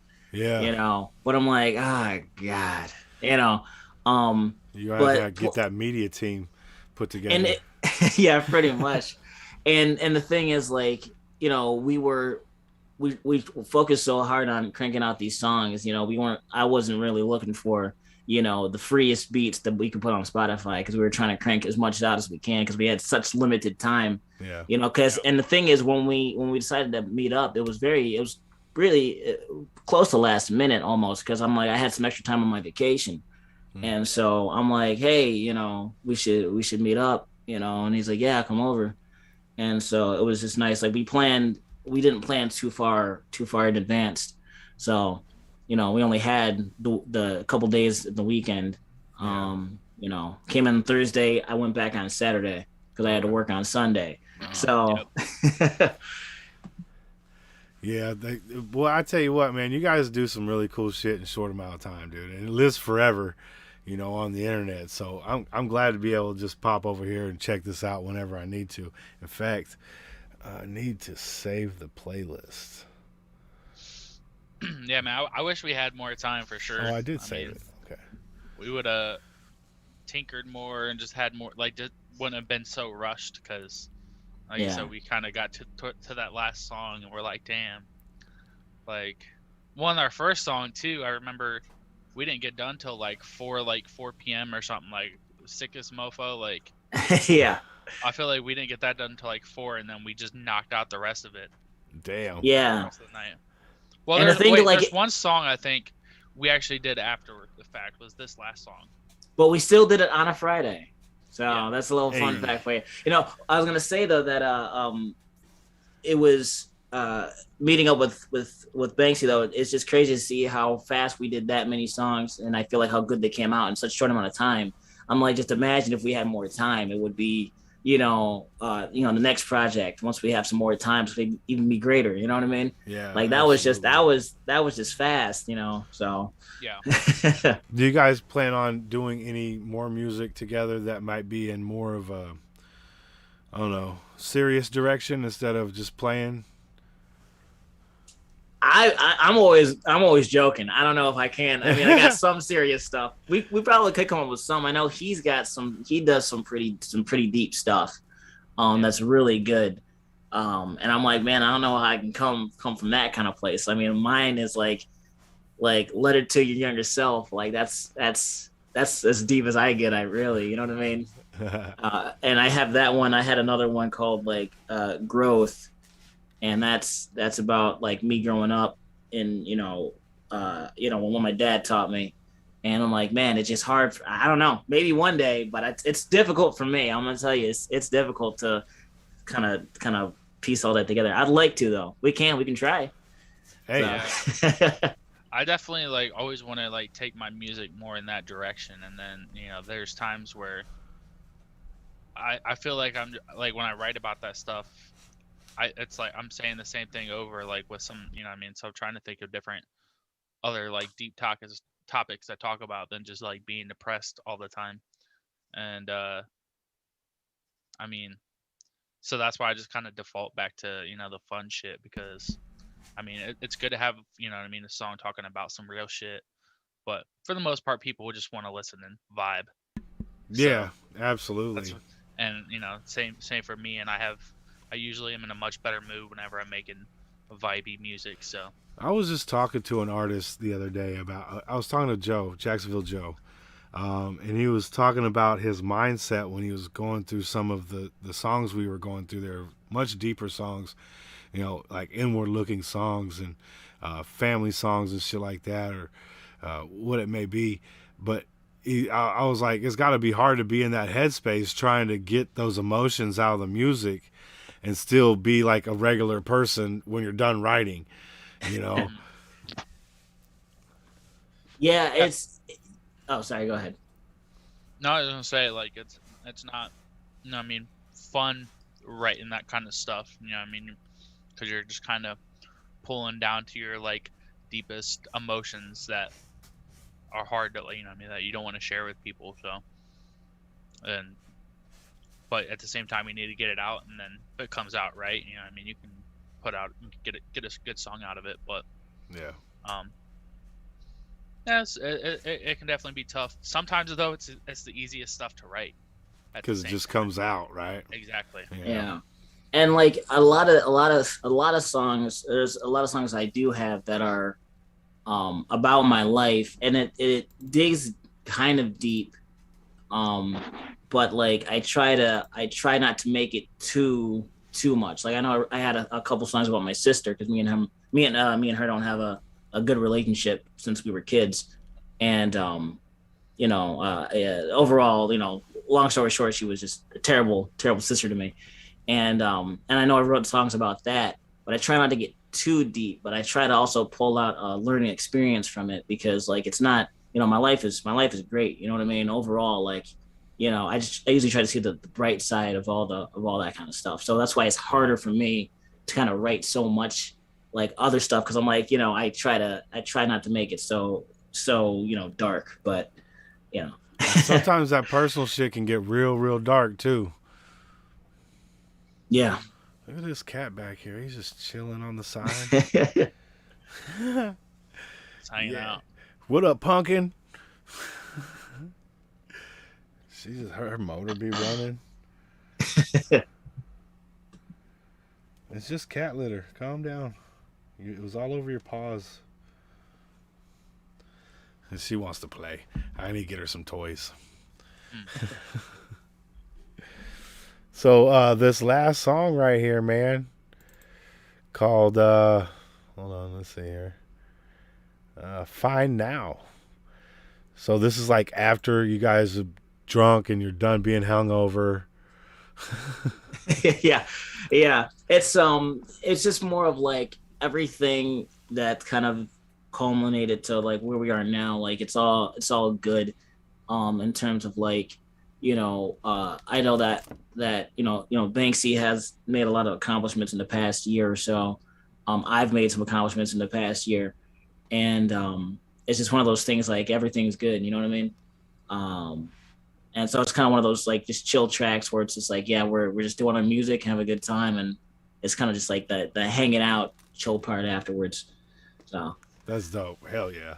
This is the wind down. I hope y'all ready for this last track, because you're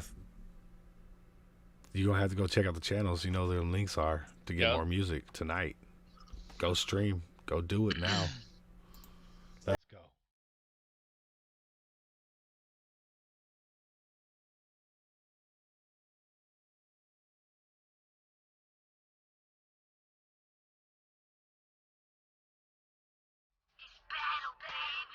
Fine now, everything's fine now.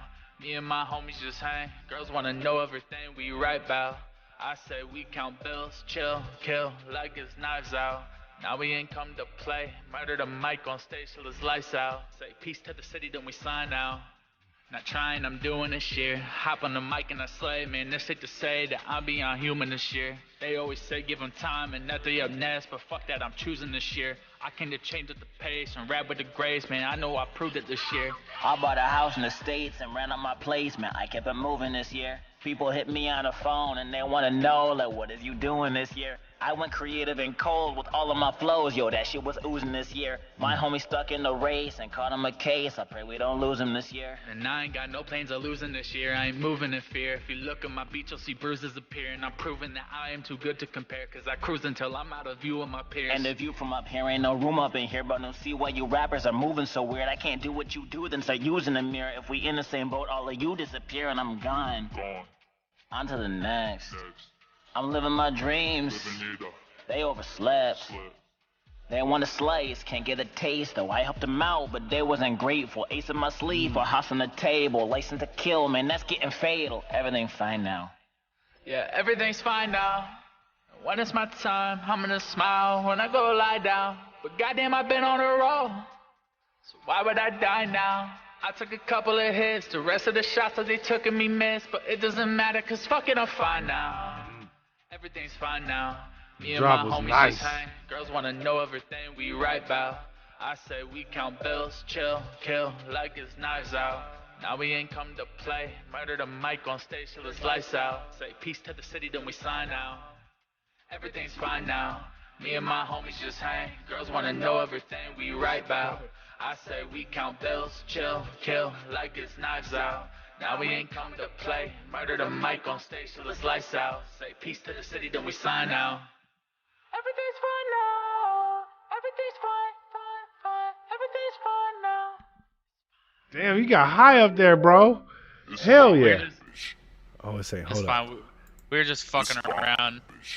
Or like, Fine, fine, fine. Everything's fine now. It's fine. It's fine, bitch. That's what it was. It's fine, bitch. yeah. We're just fucking around with that shit. He was. Yo. I think we did that part over Discord. Yeah, and I told him, I was like, he was doing it. I said, man, you got to go up there, man. I said, he's like, and I said, I'm going as high as I can go. and I was like, dude, I'm like, especially because I can't do it. So I'm like telling him, like, you got to go higher. He's like, well, like, it was one of those things where it's just like, I was like, we should try it out and it'll be really good. He's like, I don't know, man. And he's like, I'll try it anyways. And I think it came out really, I love that part. My friend hit me up. He's like, dude, I really like when he did that. And because I said, did you hear that? And he's like, yeah. I'm like, yeah, I told him to do that. He's like, oh, okay. Yeah. Because he's like, I thought it was good. Like, thought I was going to say something negative about it. But I'm like, nah, dude, I love that part. It's probably one of my favorite parts of the whole track. Yeah, you killed that, man. For real, for real. Thanks. Hell yeah, because that ain't easy. I mean, I thought I was listening to Mariah Carey there for a minute, dude. I mean, pitch correction helps with that a little bit too. Oh, okay. Yeah. You gotta crank that shit all the way up when you do the falsettos, man. But you still got it, though, man. Yeah, it's not too bad. It's not too bad. So, not bad. I mean, you guys did a stellar job for it just being a fucking, weekend project. Mm-hmm. My hat's off to y'all, man. For real. I'm glad you were able to be here with me when I heard it, dude. So, shout out to y'all, man. For real. Just being cool-ass people, man. Nice, man. Thanks for having us, man. I appreciate it. Yeah, thanks, bro. I love playing my music for people. So getting to watch like people's reactions, like just like stare them in the face while they're listening, and like any little flinch, any little like smirk, whatever on certain parts. I'm just like, yeah. Yeah, they got it. Yeah, exactly. That's I'm like, what's oh, up. you didn't react to that line? Let me explain it to you. Right. Yeah. There was Now you get it. No eyebrow was even raised on that. Come on. Yeah, bro. Come on. You even listen to music? You just listen to music. You don't hear it. Exactly.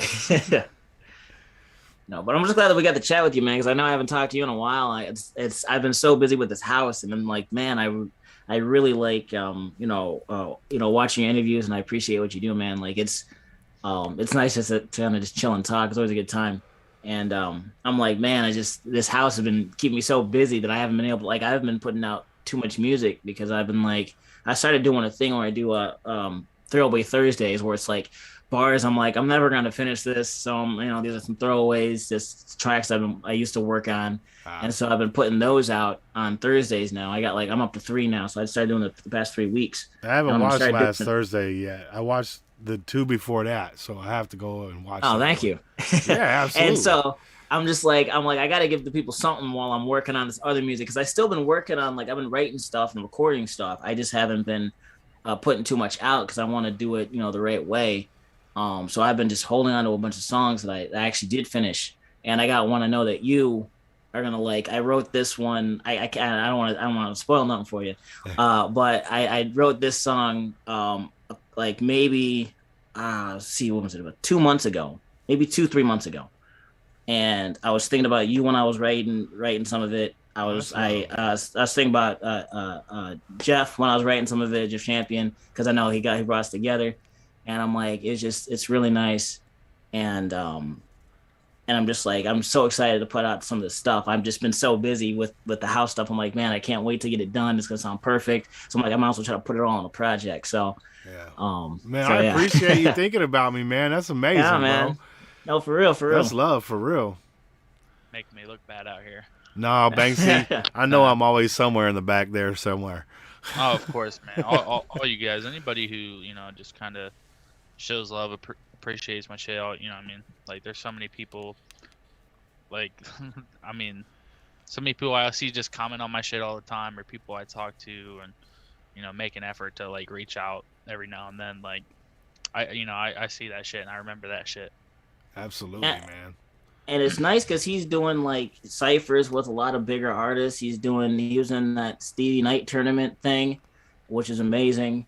Like, he's really been stretching his legs, wings, whatever. But like he's really starting to know a lot more people, and I'm glad that he's really getting involved with this community. You know what I mean?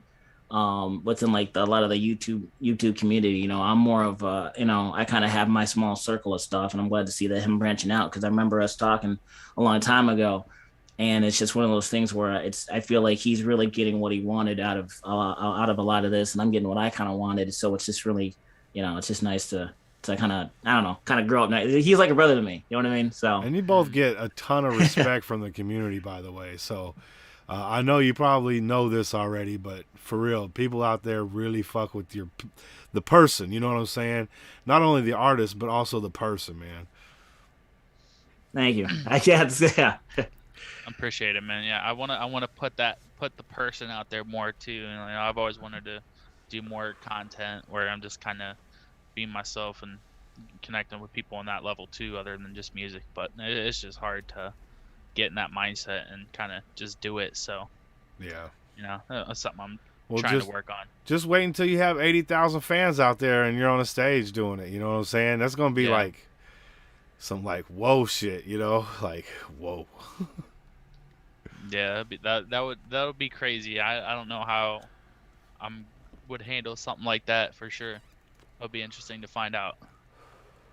Yeah, absolutely. And I gotta be in that crowd too, because I'm like, hey, motherfucking Banksy and Eddie on motherfucking stage doing shit together. Fuck, come on, man. Yeah, bro. If you're at that show, you'll be on stage too next to us. I'll have my camera out. Yeah, and we're gonna end the show with "Fine Now." That's always an ender. It's one of those like you don't gotta go home, but you can't stay here kind of songs. Yeah.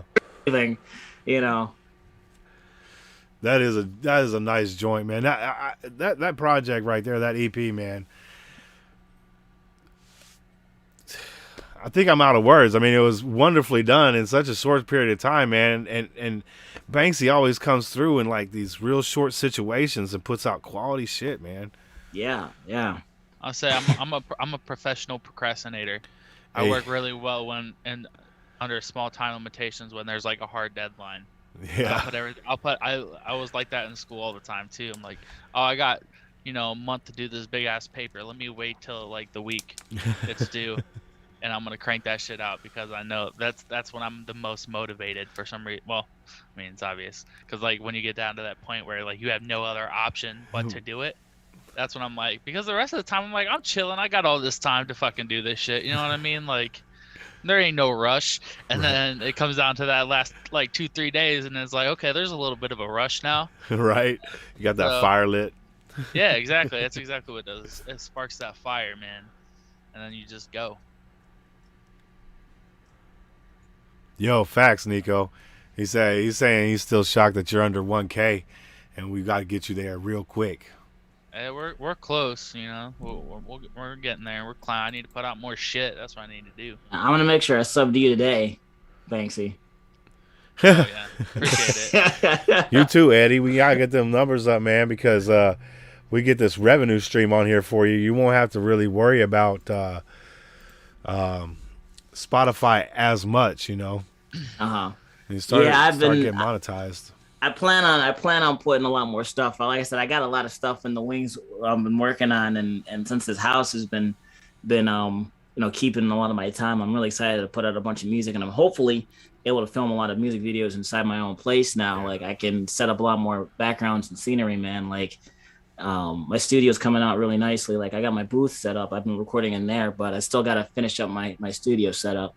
You want to give us a tour? I can. I gotta look at my laptop. Oh, okay. But yeah. Let's see. Hey, we're yeah, gonna get a sneak peek, Eddie Ace. a little sneak peek of what I can show you guys here. Hopefully, I gotta pick up the mic too. I like the black gosh. ceilings, man. Those look good. Thank you. Yeah, I got my Eddie Ace up there. I Got my the Hulk hands. Got the Hulk hands, both left and right. Oh, look, there. it's my bedroom. Hey. yeah. I'm gonna walk past Banxy's bedroom. I gotta still put this up on the wall. This is my producer. Fire. It's my producer. He does a lot of the beats, like a lot of beat making for me. I haven't. He's been busy though, but his name's Ishitsu, and so it's got his that's his little logo thing. So I got a poster of that. That's fine. I got I got my relax sign on the wall right before you walk into the booth. Yeah. To remind you to relax. And I got my inside the booth over here. Got it all lit up. Oh man.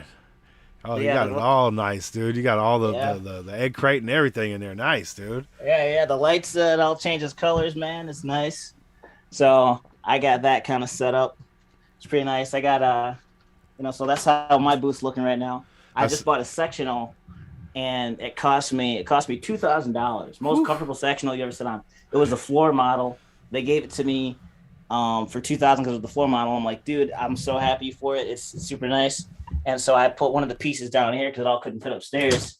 But I got my roommates upstairs at the minute, so I don't want to embarrass them or nothing. Banksy, but, you just missed your bed, man. He said you got a $2,000 bed in there, dog.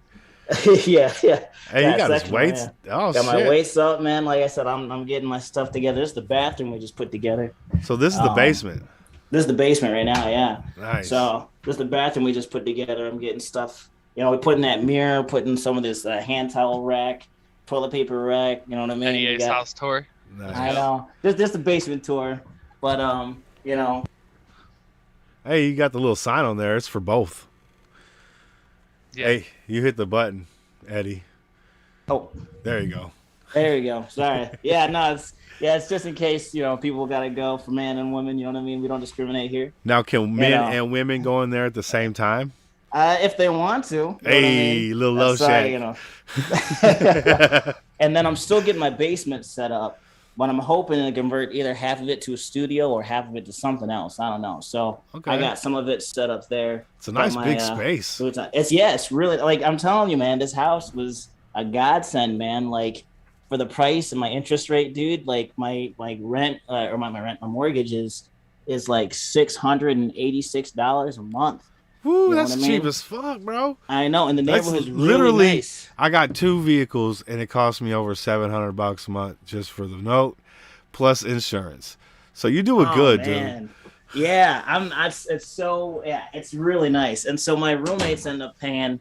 They're paying right now, which is really nice because rent and utilities and stuff. But they pay about $450 a piece. So like it's nice because it covers the mortgage and everything. So I'm like, it's crazy. Like I said, I wish Banksy was here, man. Like I said, if I got it fast enough, Hey, I might come through, man, because I tell you what. Yeah.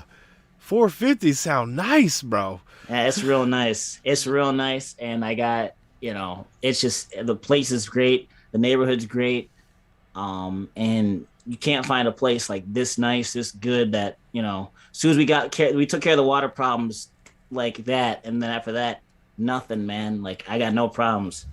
So Hell yeah. Are you kind of like in a track home area, or are you like in the countryside, or what were you? No, I'm near, let's see, but I got we got not like a track area. It's like I'm trying to say it's not like I guess like a subdivision almost. Like it's just I guess you could say it like a subdivision. But it's really nice though. Like I'm got I got the high school nearby, so if I ever want to run, you know what I mean? Got track. I got so I got a lot of nice area with me, some downtown area. Okay. So yeah, it's nice. So That's like cool, man. I'm proud of you, man. You doing your thing, man. Y'all both doing your thing, making sure that the life is right. You're going to work. You're doing everything that you're supposed to do, and then on top of that, you're fucking killing it in the fucking game. So, shout out to y'all, man, for real. For real. Appreciate it, bro. It's not easy. Let me tell you. I've been doing it for a long time. You see how great this shit is. So I know how much you guys got to put into it. Mm-hmm. This motherfucking cat, bro. What are you doing? Oh, you're scratching everything up. She gonna tear my house up. I know it, dude. She was like, you know how cats sharpen their claw in the carpet and shit? I'm like, no. And that's what I'm worried about is like, if I get a cat, is it going to ruin my sectional? Right. Because this is a really nice sectional. And I'm like, but I really want a cat, but I really want my sectional to be like in pristine condition almost all the time. But it's said I'll give it a year. And then if that works out, because I really want a cat. So yeah, you just got to get one of those. It's like a cat tree and it's covered in carpet. Like, oh yeah, no trouble about. I should be good. Yeah, you should be good. Just declaw them bastards, because if they get pissed off, then they fucking start trying to scratch you. Like, yeah, what are you gonna do? Now you're just petting me, you're just tickling me. This motherfucker is kicking its own ass. Stop it. I know. One of my cousins had a cat, and he was just a straight dickhead. Like, if you looked at him, he was just gonna charge you and attack you. So an attack cat. That's what's up. Yeah. Get him. Just all on your face. That'd be horrible. It's good for burglars though, man. Just like toss the cat right at him. It's like, yeah, get him. Facts. A guard cat. Fuck. I used to have a pretty badass cat when I lived with my ex-fiance. I didn't have a litter box in the house. It was an indoor-outdoor cat. The cat literally used to jump out of the fucking second-story window to the ground and be like, I'm out. And I'm like, what the fuck? Oh, man. Yo, serious. That cat was so badass. And it would, like, wait for people to walk by and then come at your ankles. Like, that fucker he was badass, dude. Yeah. And then my ex stole him. I was like, no. Oh, man. They told me the cat ran off. And then, like, a year or two later, I found out she took him. I was like, that's fucked up. Yeah.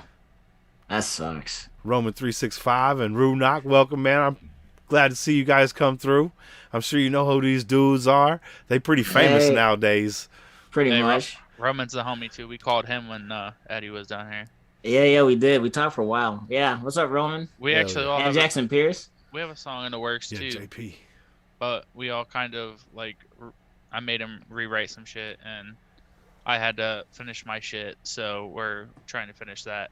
I told him to. I told him I was like, hey, if you're not gonna do a verse on that song, man, I said I'll take it over for you. I'll put it on one of my projects because it sounds really nice. His hook is really good on it, and it's just one of those songs that like I already wrote my verse for it. I got to re-record mine too, but like me, Roman, and Banxy cooking. Hey, does that happen a lot with you guys? Like you'll be on a cipher or a feature or something, and you like get the verse, and you're like, I gotta rewrite this. A lot, every time. Like there is a cipher that we did. Hollow knows what I'm talking, or Banksy knows what I'm talking about. Oh, gosh, but I was not happy with my verse whatsoever. Everyone loved it, and I'm still like, man, you know what I mean? And as much as I tried to re-record it and rewrite it, I just couldn't. But everyone still seems to really like it a lot, and I'm like, man, I don't know, man. It's one of those things. I still look back and I just cringe. But as long as people like it had some good bars in there, I just don't feel like I executed it properly, the way I wanted to in my head. Yeah, because you can see it one way, and if it don't match up, you're like, it's off. It's not right. Yeah. Even though it is good shit. How about you, Banks? Yeah. I just feel like, I want to do my shit as close as possible to when it's gonna come out, because I feel like if I sit on it for too long, or if it gets, if like I do a cipher and I do the verse, and then it doesn't come out for like months afterwards, then like I'm gonna go back and look at that verse and be like, damn, I want to completely redo that shit. But which is kind of a benefit of like me mixing a ton of ciphers and stuff right now, or mixing songs on collabs that I do. You know what I mean? They send me the song to mix, so it's pretty much ready. All I got to do is put my stuff on it. I send it back pretty much finished, and then usually they'll want to put it out as soon as possible. So that's that home court advantage. Yeah, exactly. But I mean, there's there's obviously, I mean, it's more just like when I look back at stuff now. I mean, usually in the moment, like whenever I'm writing a new like cipher verse or something, you know what I mean? It's fire, and then like I said, it just depends on how long I sit on it, because I get bored of pretty much all my shit because I just listen to it on repeat for so long. Yeah. Yeah, we got. That's why I said we got a lot of songs that we did that we finished that we just never put out because we sat on them too long. You know what I mean? And I'm like, he's like, what are we gonna do with these? And I'm like, well, we can always like one day put them out for people who want to listen to the old. You know, when people are like, hey, I miss the old Eddie Ace and the old. I remember when Banxy was hollow. You know what I mean? Yeah. It's like, but where's those at? And like, oh, well, here's a project that we did a long time ago before all that, and you guys can always take a look at it. So we've been sitting on some that we're never gonna put out, but we might put it out in the future as is, just so then people can get when they want the old guys back. You know what I mean? Yeah. Eddie thinks we're gonna do that. Eddie thinks they're gonna do that. I'm like, there ain't no fucking way people are hearing that shit. I'll drop it, man. It's on my side. Hey, it wasn't it like Metallica who put out that Garage? What was it called? Garage something. Basically putting out a bunch of their old shit that had never been released before. I think Garage Days or something. I forget what the hell that named it. But y'all could do something like that, you know, a bunch of stuff that hasn't been released and just throw it like throwbacks, you know. I agree. The Throwbacks EP, Throwbacks album. Yeah. Throwbacks, but completely redone, rewritten, recorded, mixed. Sure. Right. Hey, I think they're great tracks, man. Yeah. No, there's a couple I definitely really like. There's few where I'm like, I wish we would have just had that out, or like I'm still like ready to put out. And then there's some where I'm like, man, I did so bad on this. So. And see, that's where you're in your own head because you know it ain't bad. Well, here's the thing. There's like he said, and I completely agree. Like I've just come such a long way in the short time I've been doing music. So, you know what I mean? Stuff that I did a year ago is just on a whole different playing field than what I'm doing or what I'm able to do now. And I hold myself to the standard of where I'm at now. Then, you know what I mean? So when I look back at that stuff, I'm just like, it's not up to par anymore. I can feel you on that. I'm sorry. Go ahead, Eddie. Oh, I was going to say it's hard though to rewrite something like, oh, I could just re-record it because now I'm more confident, but then it doesn't feel the same when you record yet in the same headspace. Yeah. And so like just re-recording it isn't good enough anymore. You know, even though the bars are something you'd still write and it's still something you would still say, it's just you're not in the same headspace. Because I got songs that I really, really want to put out that I think are really good, but it's just the old me. And I'm still going to put them out, but it's like, it's just one of those things where I tried re-recording it and I'm like, I just don't have the same like sound, the same kind of vulnerabilities that kind of fit the song better. You know, because I'm so confident now that it kind of throws you off when you record it and say, this isn't how I remember it. And that, you know, so then you just never put it out. That happens a lot. I have a song that I put out and then after that, it was like a song that I'm like, man, I just like everything's written really well in this song, but it just, as I got better mixing, like I pretty much remade it like 4 or 5 times and never put out like the updated version of it, because it just, even though the original song, like my confidence wasn't necessarily there or the mixing wasn't there, like I could just never get it to hit how I want to.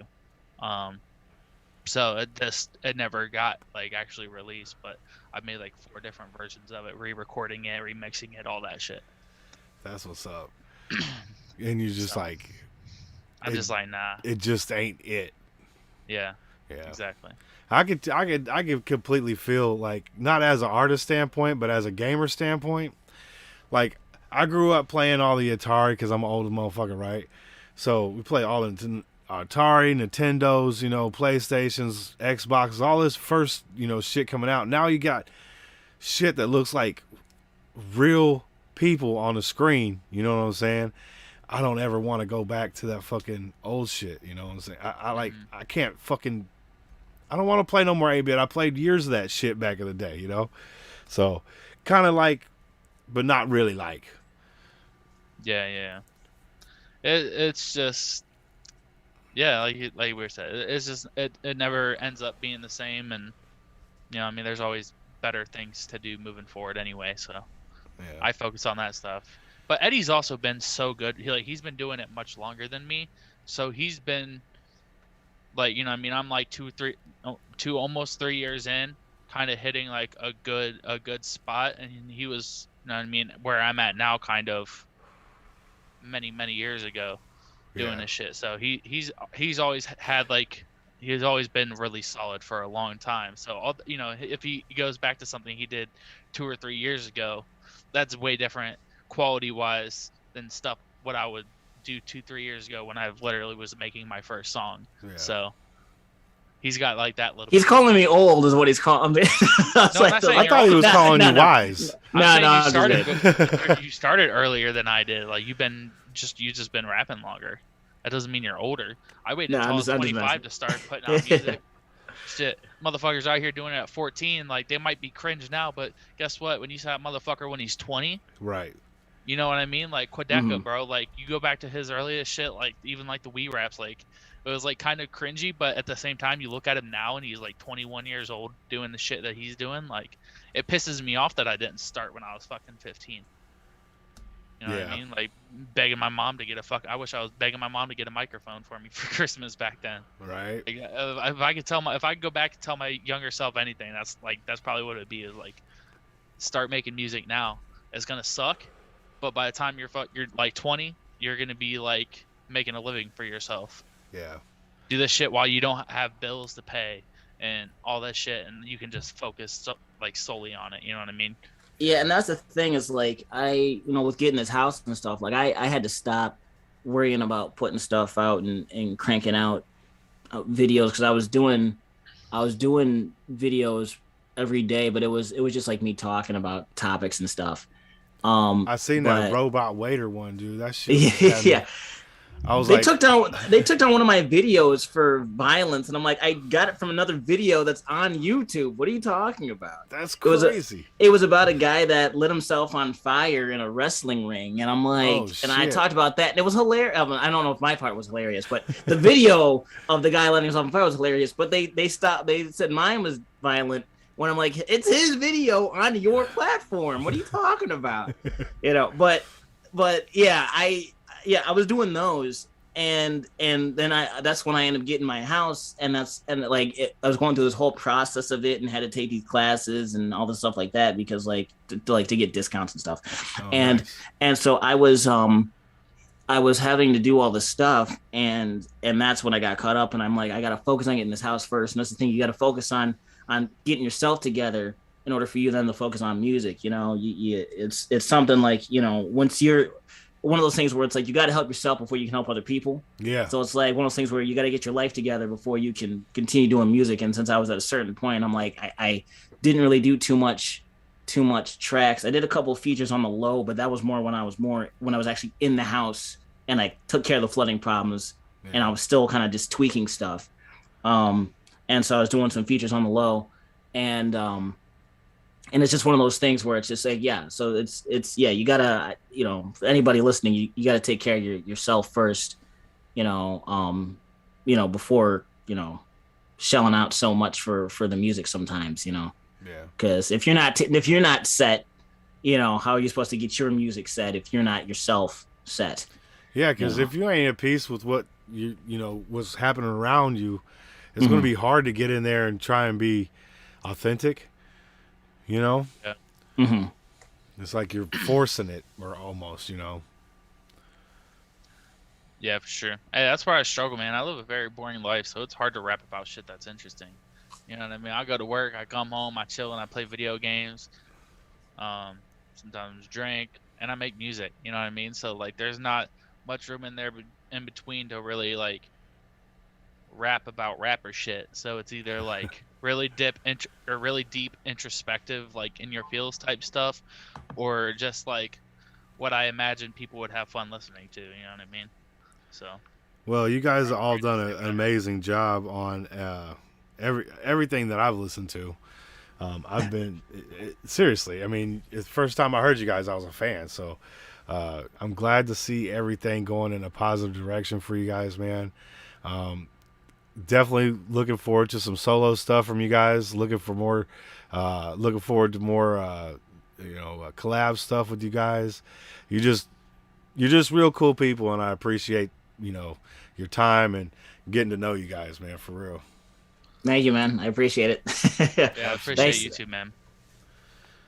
Oh, I do the easy shit, man. Y'all do the hard shit. You know, if there was no you, there'd be no me. You know, that's facts. Dom, Gloria, JP, man, I see y'all in the chat. Thank you for coming through. I hope you guys are enjoying this. We at the beginning of the stream, we did the review of the 5-track EP they put out just recently. Finally got to listen to it, and it was fire, by the way. Had J Kid on there for a feature on the 3rd track. That shit was nice, man. If y'all don't know, man, hit them links down below. Go follow them Instagrams and some YouTube channels. Let's get them numbers up for my boys over here, man. And yeah, let's get that monetization, because that's going to help you out a lot, man. Another revenue stream, man. It never hurts, right? Yeah. No, it'd be nice. Yeah. Oh yeah. And then you guys could do your lives and stuff too, and really, you know, get, you know, intimate with your fans. Not like in a sexual way, but, you know. Yeah. I mean, but maybe though, right? But God maybe willing. you never know. Yeah. Right. Yeah. No, I actually really enjoy doing like game streams and stuff. I have tried them out from time to time. Do you do Always. Twitch? Yeah, I have Twitch. I just more do like YouTube though, because that's where okay. you know, I mean, most of my subs and stuff are.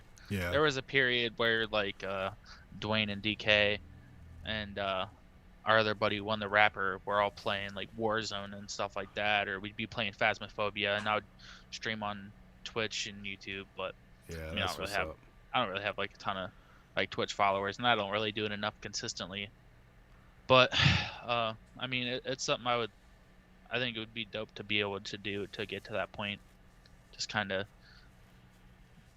for me, it's just like never worth it, because when I'm streaming with them, we have a very like, you know, we have a big overlapping of, you know, I mean, followers essentially. You know what I mean? People who follow Dwayne and DK, or follow me usually follow Dwayne or DK. So when we're all streaming at the same time, they're just, you know, chilling in theirs probably. Yeah. So, you know, I'll just have to stream more by myself, see what happens. But Yeah, absolutely, definitely- man. Because that's going to bring in definitely always a whole new crop of subscribers there. You know, like I Yeah. kind of like been putting out a few rock reactions every once in a while, right? Mhm. And I did a Sabaton reaction. That reaction did real well. It's copywritten, so I don't get paid from it, but it's bringing in a new crop of, you know, folks to follow. And yesterday I put out, it blew my mind. I put out a Nightwish reaction. That shit got over 5,000 views already. Oh man. And one day I was like, holy shit. And 100 comments, man. I was just like, wow, dude. I was sitting at the computer for days just going on comments and stuff. Oh yeah, But, that's awesome. That's nice. It was cool to see, like, bringing in, you know, some new shit to the channel, brought in a whole new crop of people. I got over 100 subs in the last 24 hours. It was fucking insane. Oh, that's nice. Yeah. So yeah, do that. You know, Eddie, you play video games? Yeah. I've been not. I do play video games. I plan on. I was doing a little bit of live streaming games way back, like last year. But I plan on doing that some more. I'm just trying to get my setup here together first. Yeah. So then I can actually have like, and I said it's coming together. But I do plan on bringing like my PC down here, and then hooking up with some monitors and stuff, and actually getting going. I'm trying to still get set first. But yeah, I do plan on doing some live streams, because you are definitely right that like it does bring in a whole different avenue. And I do like talking to people when I'm playing games, you know. Yeah. So it's nice to like people ask you questions, and I'm like, oh yeah, no, totally. You know, I'm hopping on a track with so and so, and we talk about that, and I can just play games while doing that. Yeah. So I plan on doing that. It's just takes time for the setup. And you can have your music streaming in the background, and people are like, "Hey, who's that?" And you're like, "That's me." Oh, that's me. Yeah, did you not know? Yeah, Right. And then you get them on the music stuff too. That's what's up, man. I mean, what's your favorite video game? My favorite video game. I don't know. I the one I've played the most in most recent times is Overwatch, but I haven't played that since I moved here because I've been busy. But I played a lot of Overwatch. Yeah, and Call of Duty. Shooter guy. Okay, hell yeah. Yeah. How about you? I pretty much only play Madden right now. Madden. I was gonna say Madden all the time. He's on. I Yeah. see him on Discord. Yeah. Madden. Roman's talking shit, saying I'm scared to get a PlayStation. He is in there. That's not true. He does not want the smoke. Hey, I play that game too much.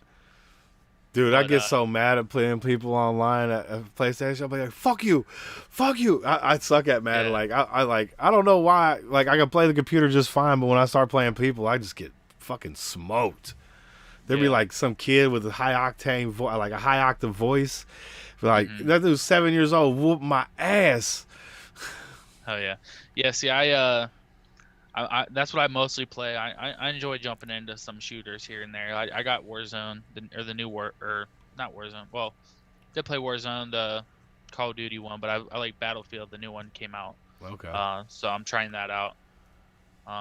So yeah, I fuck around with shooters, and I like a good strong story based game, but not like really long open world ones where you can spend 500 hours playing. Like that shit's too much because I never end up beating it.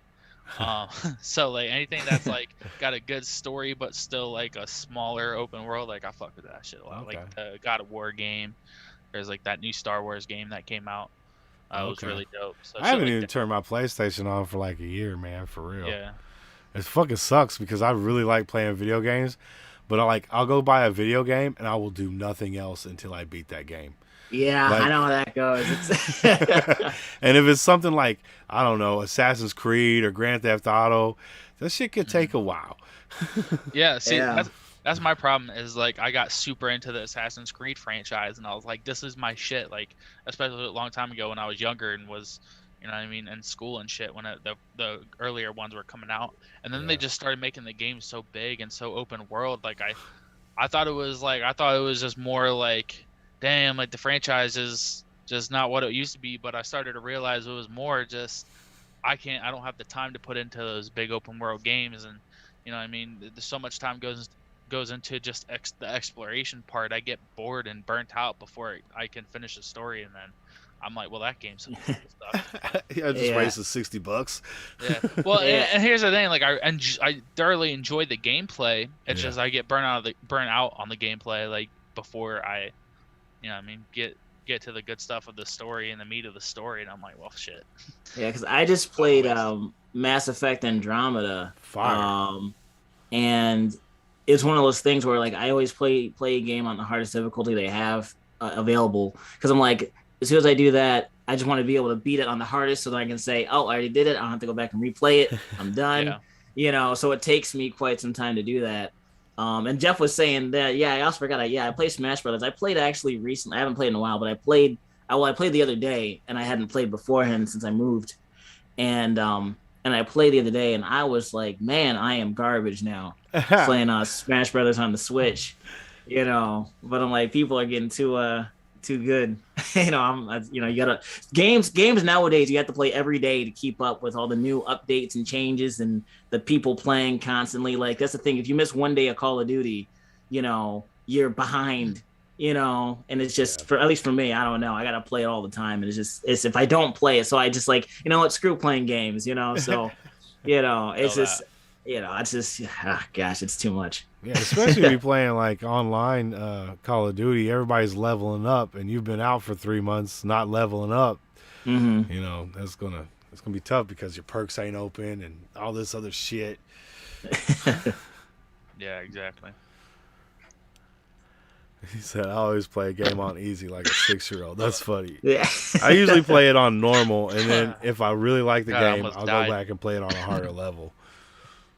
Yeah, because I just feel like when you play it on like, you know, whatever insanity mode, it's like if I beat it on insanity, there's no replayability left. Yeah. And I don't want to have to play this game again. Not that there's anything wrong with it. It's just like, you know, because it's one of those things, like you said, when you play, you have to play till you beat it. So I'm like, this will give me longevity with the game. Because if I beat it on like normal, then I'm like, well, let's see what hard's like. But I'm like, nah, I just, you know, I'm like, I like giving myself that challenge. So it takes me longer to beat it. But you know, some of those games are almost impossible to play on like insane mode, like the what's that one with the Man, I know like Dark Souls is like a super hard game. Dark Souls, yeah. I don't think I played Dark Souls, but everyone talks about how fucking hard those games are. It's honestly Dark Souls. Okay, so Dark Souls is hard, but it's hard when you play online. Like, it's hard when you play online because people are always entering your world every 10 seconds and attacking you. Like, that's the only thing that makes it difficult, really. I feel like other than that, you know, once you understand how it works, it goes pretty fast. Like, I beat Dark Souls several times, and it's just one of those things where when people like, that's the thing too. I hate about like people play games just to screw someone over in life. Like, literally, they sit there like waiting to screw your game over, and that's the thing I hate about Dark Souls and games like that. It's just like, I'm just trying to play the game, man, and like, no, this is the game, you know. And it's like people take it too serious, and like their whole day and their whole stream is dedicated to just like screwing people over that are just having fun. That's what I liked with Grand Theft Auto, how they started making people pay for your cars if they blow them up. Like, you have to carry, really? Yeah, you got to carry insurance, and then if you blow somebody's shit up, it comes out of your bank. Like, that's funny. That shit fire. Bro, that's a game like going back to like not keeping up. Like, I played Grand Theft Auto for like a really long time whenever it first came out, and then I got really into it when they like started finally dropping like the heists and stuff like that. Yeah, and I didn't play it for years, and I tried to download it and get back into like the online, and they just got so much new shit. Like, I can't even keep up. Like, how long has that damn thing been out? Been almost a decade, right? It's got to be. Man, like, 6 is going to be amazing, dude. Watch. It's going to be like virtual reality, walking around in there. They might have the same. So much money off of 5. They're like, we don't even need to make 6. Yeah, it's ridiculous. They're making all that money off of 5, and they still don't charge for their fucking like upgrades, the content that they put out.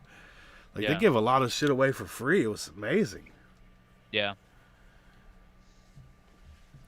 Say UFC Online, some bullshit. Yo, that ground game is fire. It was a long time since I've been playing some UFC, man, but that whole damn that grappling shit, man, that shit was fire, dude.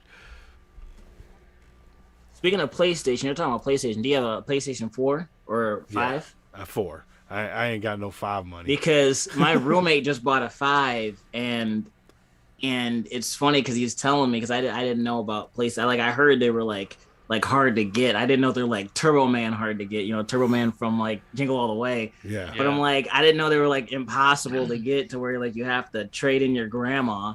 You know, and it's like, you know, like, that's nuts. You know. That's why I always wait like 3 to 5 years before I get the new console. You know, 1 so you can work out whatever bugs I need to work out. Mm-hmm. But 2, I really can't see myself paying more than $500 for a fucking, you know, PlayStation or something. That just seems crazy. Yeah. I'd rather pay like $300, you know, and I could do some like trade in my old shit with all my old games and, you know, type shit. Yeah. Because that's like back when systems like, I forgot how much you told me it was, but it was like $800, $1,000. So it was expensive. And I'm like, you know, but he like got the bundle and stuff. And I'm like, that's still expensive. Like, I'm thinking, like, I remember consoles used to be like $300, and you get, you know, 2 games with it and something else. It's like phones nowadays, you know. You spend like $2,000 on a phone. I'm like, nah. Like, I got my phone cheap. I went to the place, and I was like, I went to T-Mobile, and I said, hey, I want the cheapest phone you guys have. And they said, here you go. And it's a flip phone. And I said, okay, I want the second cheapest phone you have. Like, I'm not paying for a flip phone. And so I bought my phone straight up for $200. I'm like, there we go, done. But people are like, oh, I'm on a payment plan, and it cost me $300. I'm like, what? Like, I pay $40 a month for my phone. Like, I try to save money in these areas because I'm like, it's just too much. Like, I just got to call and text. You know, I don't, you know, it's just nuts how expensive things are nowadays. That's no lie, man. I got technology. Galaxy 9 Plus, right? Mm-hmm. It was $1,000 plus tax, so you're looking at about $1,100 because it's about 8.5%, so almost $1,100 for the phone, just out the fucking store. Then they say we'll put you on a payment plan, which is fine. They did me all right. It was like $23 a month, you know, on top of the bill. So I I've had so much good love with AT&T. They've been like, hey, did you order this phone? You know, we're getting ready to ship it out to Florida. I'm like, no, I ain't in Florida, man. Shut that shit down. You know, customer service is just immaculate with AT&T, man. That's why I've been with them for like 15, 16 years, and them motherfuckers is just, they're nice. That's good. Like I used to do Sprint, and Sprint was good until it wasn't. And then they started making you like fucking lease your phone or something like that. Like you couldn't own it. Yeah, there was a lot of problems, and I'm like, you know what, this is dumb. So I ended up going to T-Mobile, and then like literally, like a month later, T-Mobile's like, yeah, we're buying Sprint, by the way. I'm like, what? No, like no, I tried to leave this place. Like, you know? So because I didn't like Sprint's customer service at the stores. Like because I remember I got a phone there, and they were like, hey, like literally, I took it back. The first time I had to charge it was, because phone batteries last really good the first time you use it, and so I went to return it within like 4 days because the charger wouldn't work for the phone. Like it's not that it was broken. Like inside the phone, the charger was broken. So I go to return it, and I called up the company, and they said that you can return it within, a month or something like that, for free, and they'll replace it or whatever. And I go to inside the store to do it. And because I called up the headquarters, and they're like, they told me they're like, oh, well, you're gonna have to take it to a repair shop and get it fixed, and it's gonna cost you probably this much. I'm like, no. I got this like 4 days ago. Yeah. It's the first time I had to charge it. Like, well, you must have messed with the cord or something like that. I'm like, what? Yeah, I said, it's the first time yeah, exactly. Either way, I'm like, so it's like, it was so frustrating. So I was so pissed off. And so they're like, well, we're doing you a favor. I said, no, you're not. You're doing your job. Like I was getting really ticked off because they were trying to screw me out of some money there. And I'm like, I just bought this phone, Like, do I look like somebody that doesn't know how to plug a fucking phone in? Exactly. Like, you know. And if it breaks that easily, then that's a problem. Like that's why you're looking at me right now, and you're saying to me, you look like somebody who probably fucking would break a fucking charger off on the phone the first time they tried to do it. Like, okay. The disrespect. It was so frustrating. It's the same. It's the same shit when you go trade in your video games and they look at the back of it. You're like, I'm not fucking 3, man. Yeah, this shit ain't just been slashed around the ground and shit. Well, it was funny because I was me and this girl. We were taking back her Destiny copy, Destiny 2, or one of the Destiny games. I forget when it was, but we're taking back one of the Destiny games to a GameStop, and it was brand new. She never opened it.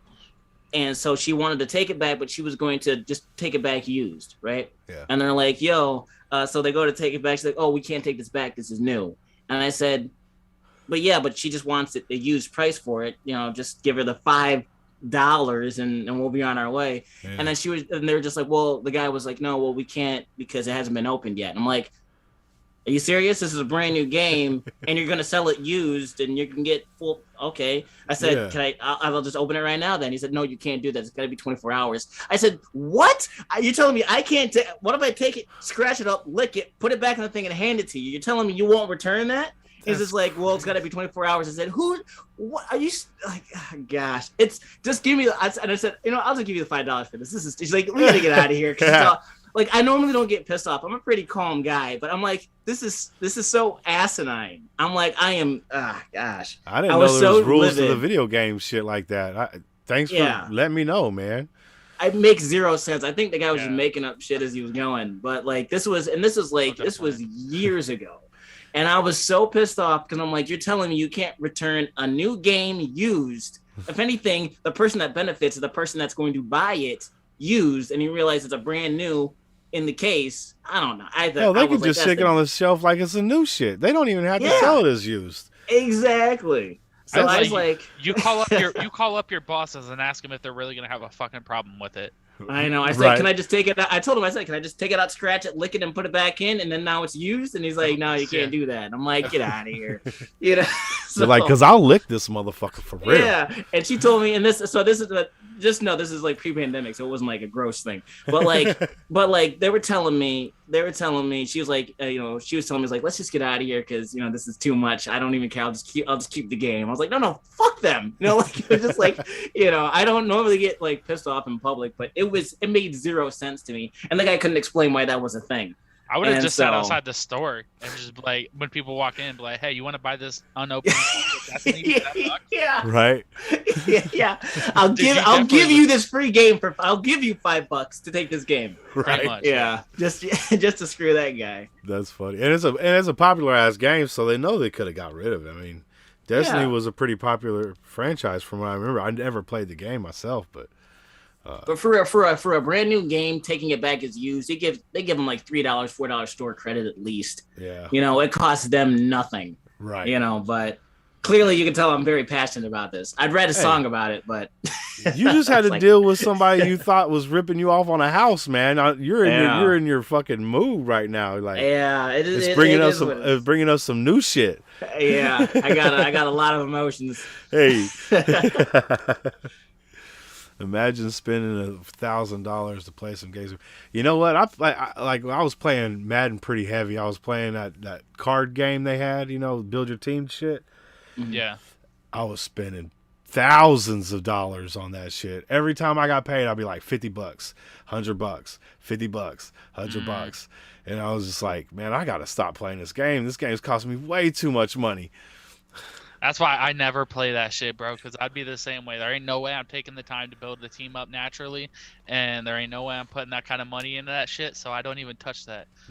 I got my brother to actually get it with me this time, so we just do like a connected franchise mode, man. We just each like take our teams, build them up, try to play each other in the Super Bowl and shit, and Yeah, just do that. Like I'm chill with that.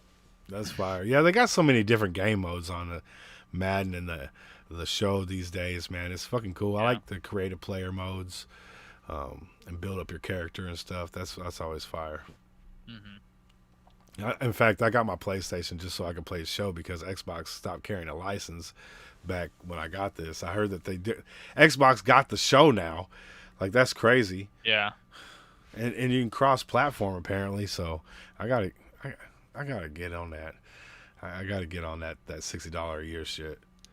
Which is nice though that they actually do cross-platforming for a lot of games now. Yeah. Like it's about time because like it's nice that you can actually play with your friend on PC or PlayStation or Xbox without having to own that exact system. Because back then that was always a mess. Like, well, I got to get a Xbox just to play with you on Xbox, like Right. you know what I mean, or whatever, because I play PC and it's nice that I can cross-platform with other people that have Xbox 360s or Xbox Ones or Elites or whatever they're at now. I don't know, Yeah. but That is fire, man. I mean, basically, when I was playing video games online, I was always wanting something like that. Now that I'm not really playing video games online, here it is. yeah, here it is. Served Yeah, up. exactly. Yeah, that's how they do it too. Nico got he caught something that none of us caught. So did y'all three all purposely wear the same color shirt or what? Yeah, and we got the same glasses on Yeah, too. all black We got glasses. all Yes. yeah. It's a squad thing. Totally planned. Our time and our clothes got to coordinate. Yeah. That's funny though. I didn't even notice that till now. I didn't either. We're clearly the red team, so I just want to know what the blue team is. Red team go. Yeah. That's crazy. That's all funny, man. Yo, SGR crew, y'all got any questions for my dudes out there? I know y'all got questions. We see you, Shakes, man, with your braps. I can't do the braps, damn it. I love your braps. My fucking tongue don't do that thing too well. I can't do that. That was pretty good. That's pretty good. I can't either. I mean, yeah. I think you did it one time when we were hanging out, Max. I can do it like once or twice, good.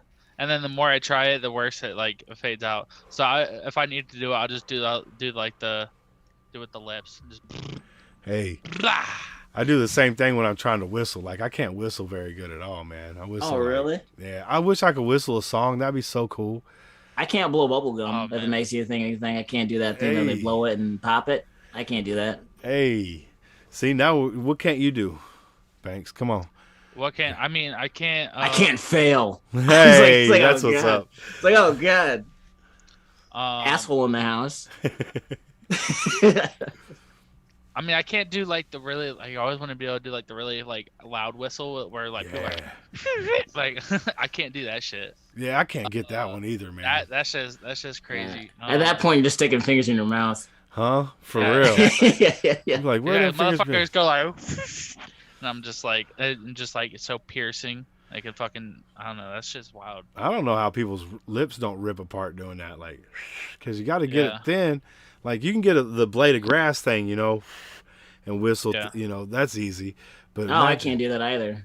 I'm just putting grass in my mouth. I've never done that. I've never I done just that. eat that shit, Yeah, it's like, yeah. It's what everyone's doing. You're gonna see you an album art. It's just gonna be Eddie with a mouthful of grass. Grass. Yeah. That'd actually make a good cover. I might do that now. That would be fire. Just like mouthful of grass. Yeah, I mean, there's tons of shit. I just can't really think of it right now, but yeah, there's always like tons of shit like people just do like on the regular that was like a no go for me. What about them people that shoot milk out their eye? You seen that shit? Where they're like, What? No, yeah, no. you ain't never seen that? I don't know if I want to see that. Oh, dude, they used to have like competitions. They had like a ruler set out, like feats, and they would be like snort up some milk, and then they'd be like, and the motherfucking stream of milk come out their eye, dude, like out of the tear duct. And then the loser has to drink that glass of Oh, milk. That came right out the eye. It's like, oh Yeah. gosh. They should make beer it pong tastes like left that. eyeball. It tastes like pupil. Yeah, no. God, that's fucking Yo, I can gross. see better. Yeah, exactly. Yeah. It's like, oh god. Yo, pizza, that's what's up, man. Hell yeah, Runak. He's over there doing some babysitting. That's what's up, man. He did babysitting and an interview on Shake's channel earlier. That shit was nice. How you do that? Only a skate guy that can rap does it, man. That's what's up. Yeah. I'm babysitting too. Guys, stop. Quiet down. I'm busy. Hey, but those are your That's- babies. What up, baby? You know, Eddie got that new house over there. He probably got like a ton of chicks over there. Not yet. Just my roommates. I'm just playing now. They Your roommates I've are had- female? No. They're Oh, okay. they act like females. No, Hey. they no, they're good people. I scratch that. I don't. They're not gonna watch this, but if they did, I'm sorry, guys. You guys are great. He's just a couple of bitches. Oh, Yeah. But yeah, no, we're planning on throwing some parties over here. It takes like right. The only negative side of this place is parking is not a lot. Like when I had my apartment, we had parking spaces up the wazoo, so I was throwing parties all the time. yeah. But now I don't have that luxury because like we got like 5 spaces, and that's like y'all gonna have to carpool. Like you know what I mean? Like, Yeah. like everyone hop on a bus and then meet me over here. So I've been Better walk. yeah, I've been going out to people's places now. My friends are all kind of getting in their house mode stuff too. So like we've been hanging out at their house. I went to this party the other day. Guy had this huge house. His basement was like a Bed Bath and Beyond. Damn.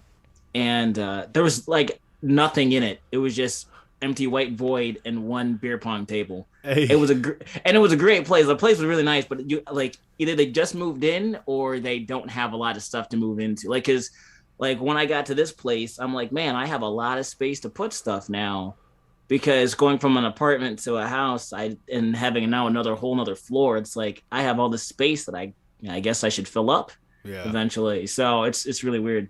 But I went the opposite direction. I went from a 1-bedroom apartment and had to get rid of shit like crazy when I moved into this trailer. I was literally really? like, "Hey, you want my surround sound system?" And they're like, "Fuck yeah, I want a surround sound system." Cool. You want this sectional? It was like $3,000 sectional with the fucking $3,000 sectional. Yeah, but shit costs more shit out here in California than it does back there, man. I mean, it was a nice sectional, No, but I don't know if it was $3,000 worth. You know what I'm saying? I got it actually from my mom. Oh, And, okay. I'm like, "You want the sectional?" And they're like, "Yeah." So I gave away so much shit because in the trailer everything's built in. I got my seating built in, my dining room's built in, my bedrooms are all built in. So putting extra furniture, the only thing I could put in here was an extra TV. That's interesting. I didn't know it was all like built in like that. Like, Yeah. Like this where I'm sitting right here was like a love seat, right? And then there's like the TV and shit. But I ended up ripping out the love seat and put like a lazy boy in here. And I was like, yeah, this is got the massage chair on it and everything, man. It's got heat and massage, man. It's just nice. It's but it even was only invisible too. Like that's crazy. what's that? I said it's even invisible too. It's crazy. Right? Because you can fold it up and just put it away, and you never know you had it, or you can break it out and stop attacking me, cat. He's wanting this wire, and make another bed out of it, So it's pretty crazy. And it's got 2 bedroom, 2 full baths, which is even more insane. Porcelain toilets. Like, I was like, that ain't a plastic toilet. And they're like, no, they're all porcelain. I'm like, okay, cool. You just pay $60,000 for some shit. You better have some real shit in there somewhere. Yeah, like, and it's funny because my floors in the basement are epoxy, and they're super white when I went to the basement when I was like checking out the house, and I'm like, is this like? It looked like an ice skating rink. You know what I mean? I'm like, is this floor like wet? Like, what is this? Like, I didn't know what that was, and like, oh no, it's epoxy. I'm like, oh man, it was super shiny, super white. I'm like, am I gonna step in and like hear like a splash or something? So it's one of those things where it's like So it's nice when you find when there's something real in there. It's like I don't know. It's crazy. I never had floors like this before. It's super super shiny. Well, not now. It's all dirty, but like it was super shiny when I bought it. They're easy to clean too because that shiny shit makes it easy to like mop up and shit. Yeah. I plan on getting like hardwood and carpet, but it costs money. So like I put a rug in here because I like my floor touching carpet. But I put a rug in here that's big enough for where my studio is, like my desk and stuff set up. But I plan on getting hardwood floors. I'm a big fan of area rugs too, man. For real. Mm-hmm. Like them shits look so cool, man. Like you can get like those knockoff like Indian ones or the knockoff Asian ones, and they just look so good because I can't afford that shit, Sometimes people be bringing that, like my friend's boss, he brought back a rug from India. That shit was $4,000. That's nuts. That's crazy.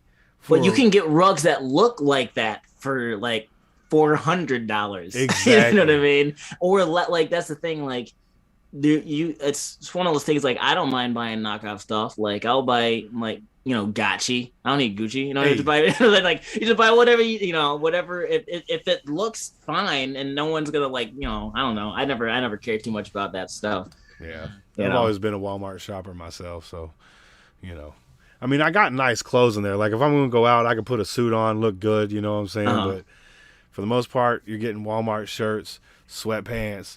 Maybe a pair of jeans if I go to the store, Now that I'm not working an actual job, I don't get dressed a lot. It's kind of nice. Yeah, it's gotta be. It's so funny because I was like, I've always been the type of person like I don't give a fuck. Like I'm gonna go out like in sweatpants and shit. Like I'll go to the store in fucking pajama pants.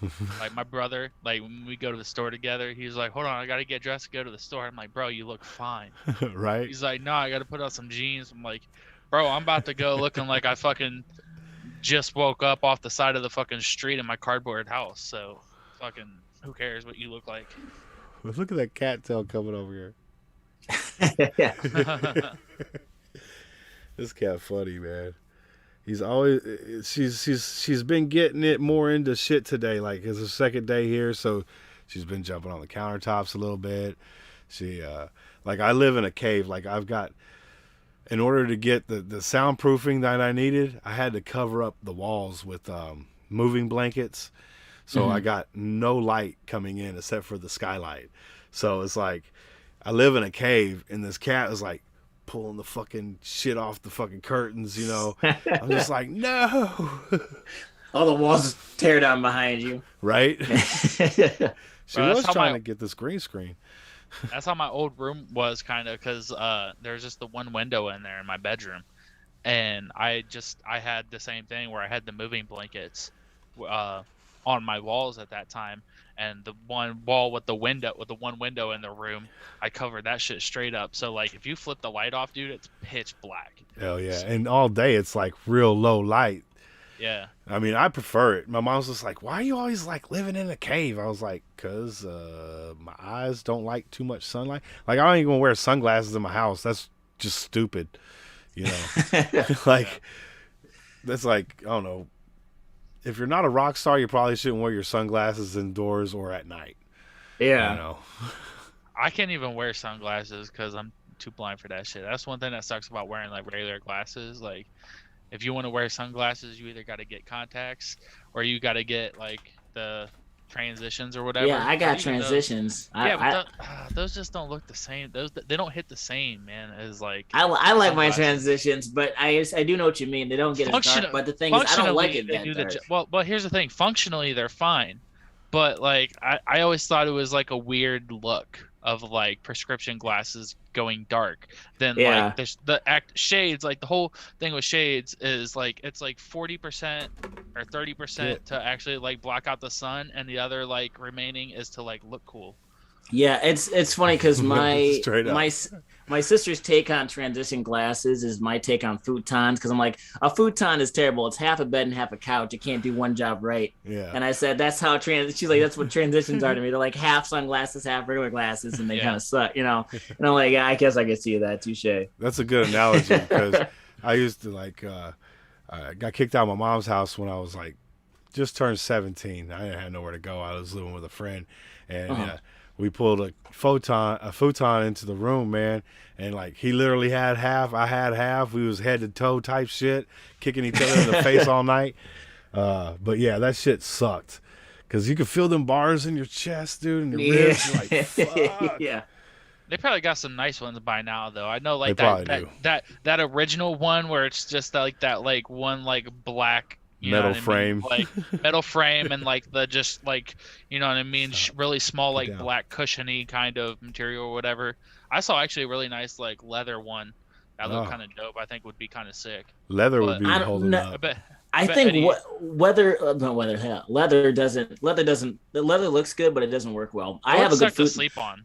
The futon I got is my aunt gave it to me. It's very comfortable, actually. Like I was really surprised, because she was like, "You want this free futon?" I was like, "I have no furniture at the moment, so yes, I'll take anything." Because she was moving out, and so she was moving, and so I was like, "Yeah, I'll take it." So she gave me a lot of awesome stuff, and so I ended up getting that, and that's why we ended up putting it downstairs. But it's really comfortable. We were watching TV down there the other day. I'm like, "This is actually a really nice futon. This is like one of the exceptions to the rule." So I was like, I bet Eddie wishes I had a futon. He had to sleep on an air mattress when he came out. The air mattress wasn't too bad. Well, the thing is, like, if you drink enough to where you can sleep anywhere if you drink enough. Yeah, true. You know, like facts. I've slept literally in a field. At least, it was like, at least it was a nice one though. It's like actually like a queen size one. It's not like no little like twin. Yeah. Like, plus, I think I brought that big old blanket too, which is extremely comfortable. Yeah, that's what I was like. I don't have any extra blankets. I have my bed in my house. I don't have anything for guests, so I was like, yeah, bring your own blanket and shit. Facts. You better bring that pillow too. Yeah, I did. It was nice. I got the air mattress from when our family like used to like go camping all the time, and it was my parents' air mattress. So you know the parents always got the badass air mattress, and everyone else the self-inflating one. Yeah. Yeah. Yep. I just hooked that shit up it pumped up in like fucking 5 minutes. It was good to go. It actually stayed. I didn't even like deflate it every night. Literally, we just put it in the center of my living room, because I got pretty much like it's like a 1-bedroom / studio. Like it doesn't even have like a full bedroom, but they just put up a wall over this one section. Nice. So there's kind of like a little cubby where you could like this section where I'm at right now. You can kind of see like the 4 walls. Is like the cubby. It's just big enough to fit my bed on the other end, my desk and shit. That's what's and then up. you go out this way, and it's just all open. So nice, and that works good, man. I was thinking about getting a studio, like, but the fucking prices are so expensive out here, man. Like, when I ended up buying my trailer, they sent me a thing letting me know my rent was going to go up, you know, and I was like, you need to stay off this counter, kid. Stop it. No. Am I going to have to douse you with water? Stop it. She wants her food. She's like, I want my food. You're just going to have to wait, kid. You gotta get a fly swatter, bro. My grandma has a bunch of little dogs. Like she always likes the smaller dogs, and that's what she's got. She got a fly swatter. So she's smacking that ass. Yeah, she's smacking with the fly swatter. So they know when that shit comes out, they better fucking listen. It's hilarious. Also, it's good because it gets the fleas. Yeah. Yeah. Exactly. I was like, I gotta get her a flea collar too.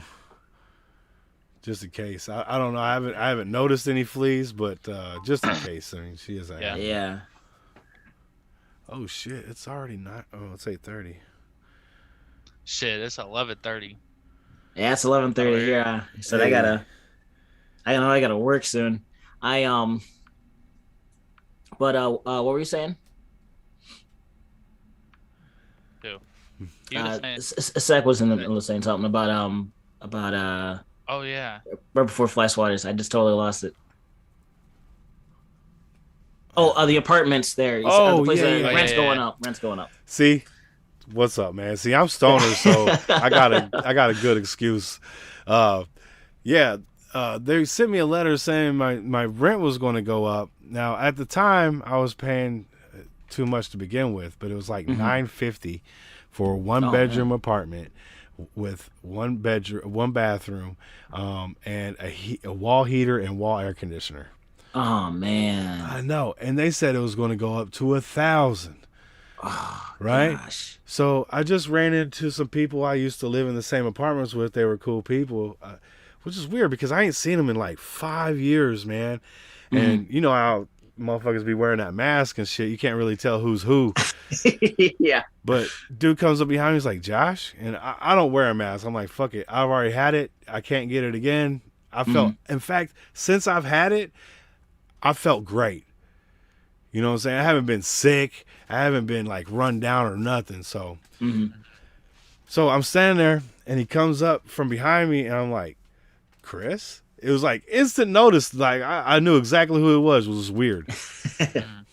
You don't never get that. But he said he's paying $1,600 for a 2-bedroom. That's what my mom pays for her house. $1,600. That's nuts because when I was at my apartment, it was $900 for the three of us, and we had a thermostat. Like we didn't have that wall air conditioner. We had a thermostat. We had it's crazy, and it was a really nice apartment too. I mean, we got a good deal on it, but $900 for a 3-bedroom. Oh, and this was in the hood too. This wasn't like in a nice part of town. And this was in the downtown area of a nice area. Yeah. That's crazy. Facts. Yeah, I'm in a good area. I mean, like I said, it's this one studio, but it's got like baseboard heating. The only thing I pay is electric. I mean, aside from internet and shit, and it's $550.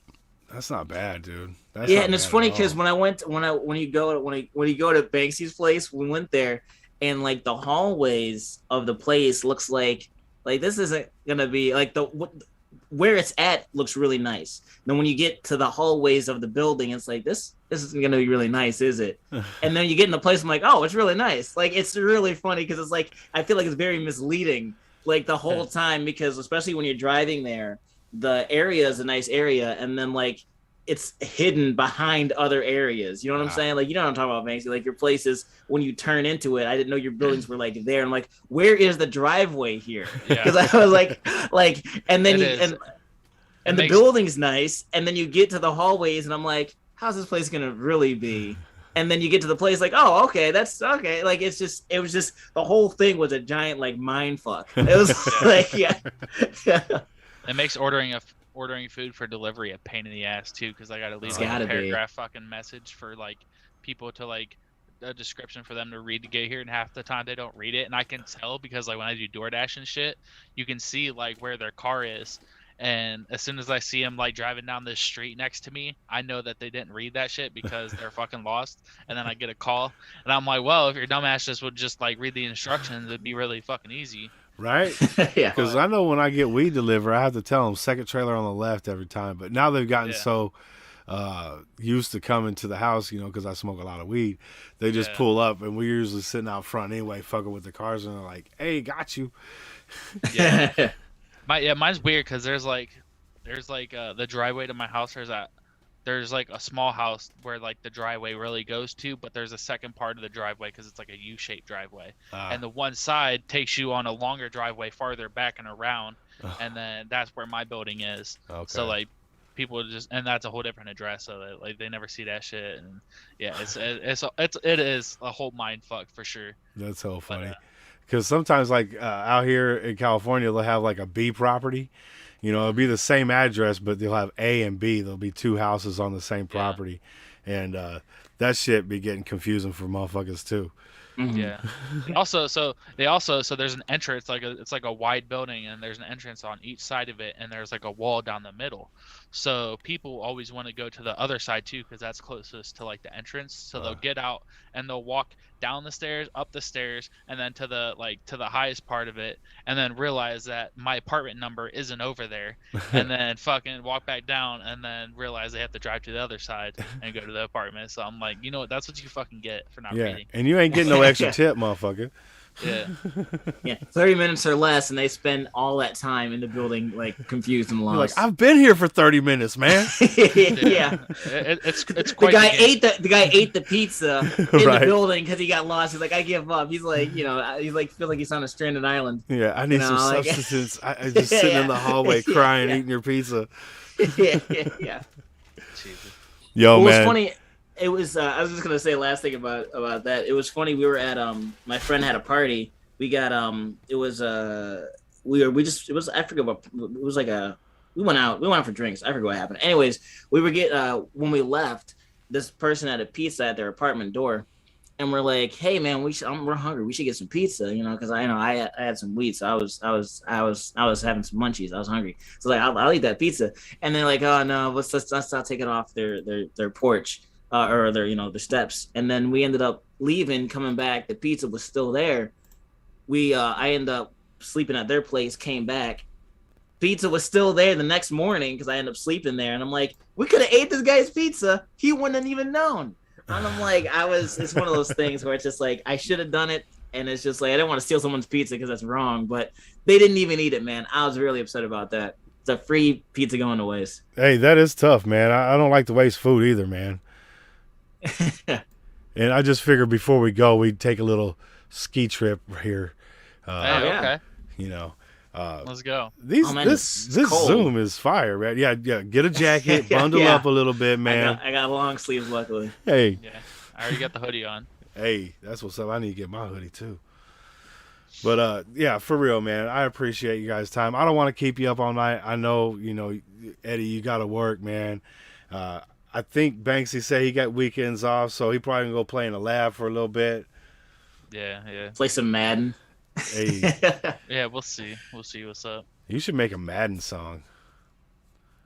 Yeah, I thought about it. I need to do I think about a lot of shit I never do. That's the problem. Hey, we all get caught up, man. That ain't no lie, man. Yeah. But yeah, I appreciate you guys, man. Much love to you. Big ups to your future success, man. I'm going to be backing you guys. Solo projects, collabs, all that shit, man. I will be there. Yeah, I appreciate you, bro, for real. Yeah, I appreciate you, man. Thank you. Hell yeah, man. Do you guys want to give any shout outs before we take off? You want to go first? Banks is like, I shout myself out because I do all my own shit. Yeah, pretty much. Yeah. Yeah. It's your boy. You know what I mean? Hit me up for a mix. You know what I mean? Everyone else is shit. Eddie's okay. You know what I mean? Sack's the best. Hey. Nah, I mean. I know that's flip flop, but Yeah. No, it's no, not really, man. I just appreciate you, man. love to everybody who showed up in here and was hanging out. Yeah. Yeah. Same here. But yeah, I just want to thanks, Zach, for having us, man. I appreciate it, dude, and always much love. And I'm really excited to show you and Jeff, and thanks for showing up, Jeff. I appreciate you, man. Always a consistent source of keeping my batteries energized, man. He's a good friend. I know I did a birthday song for him too. I think it was last year. I sent him a birthday song. But yeah, I'm excited for you guys to hear my new music coming out. Shouts to McGuire, man. Always, dude. Love the guy to death, man. Shouts to Roman, Jackson Pierce, everyone who showed up. I appreciate you guys. That's pretty much it. Love you, Mom, I guess. Hey, shout out to all the moms. Facts. I'm on Sax Juggalo. I'm on Sax Channel. Oh my God. Yeah, exactly. Mama, I made it. Hey.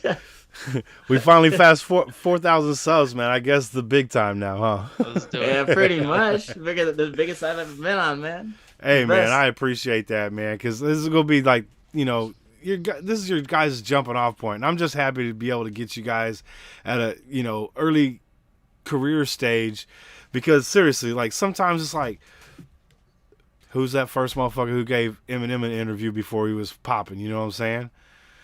Like, this is the same thing. People are going to come back and look for these old interviews when you guys were young and, wilding out, making drunk songs on a Friday. You know what I'm saying? Exactly. Facts.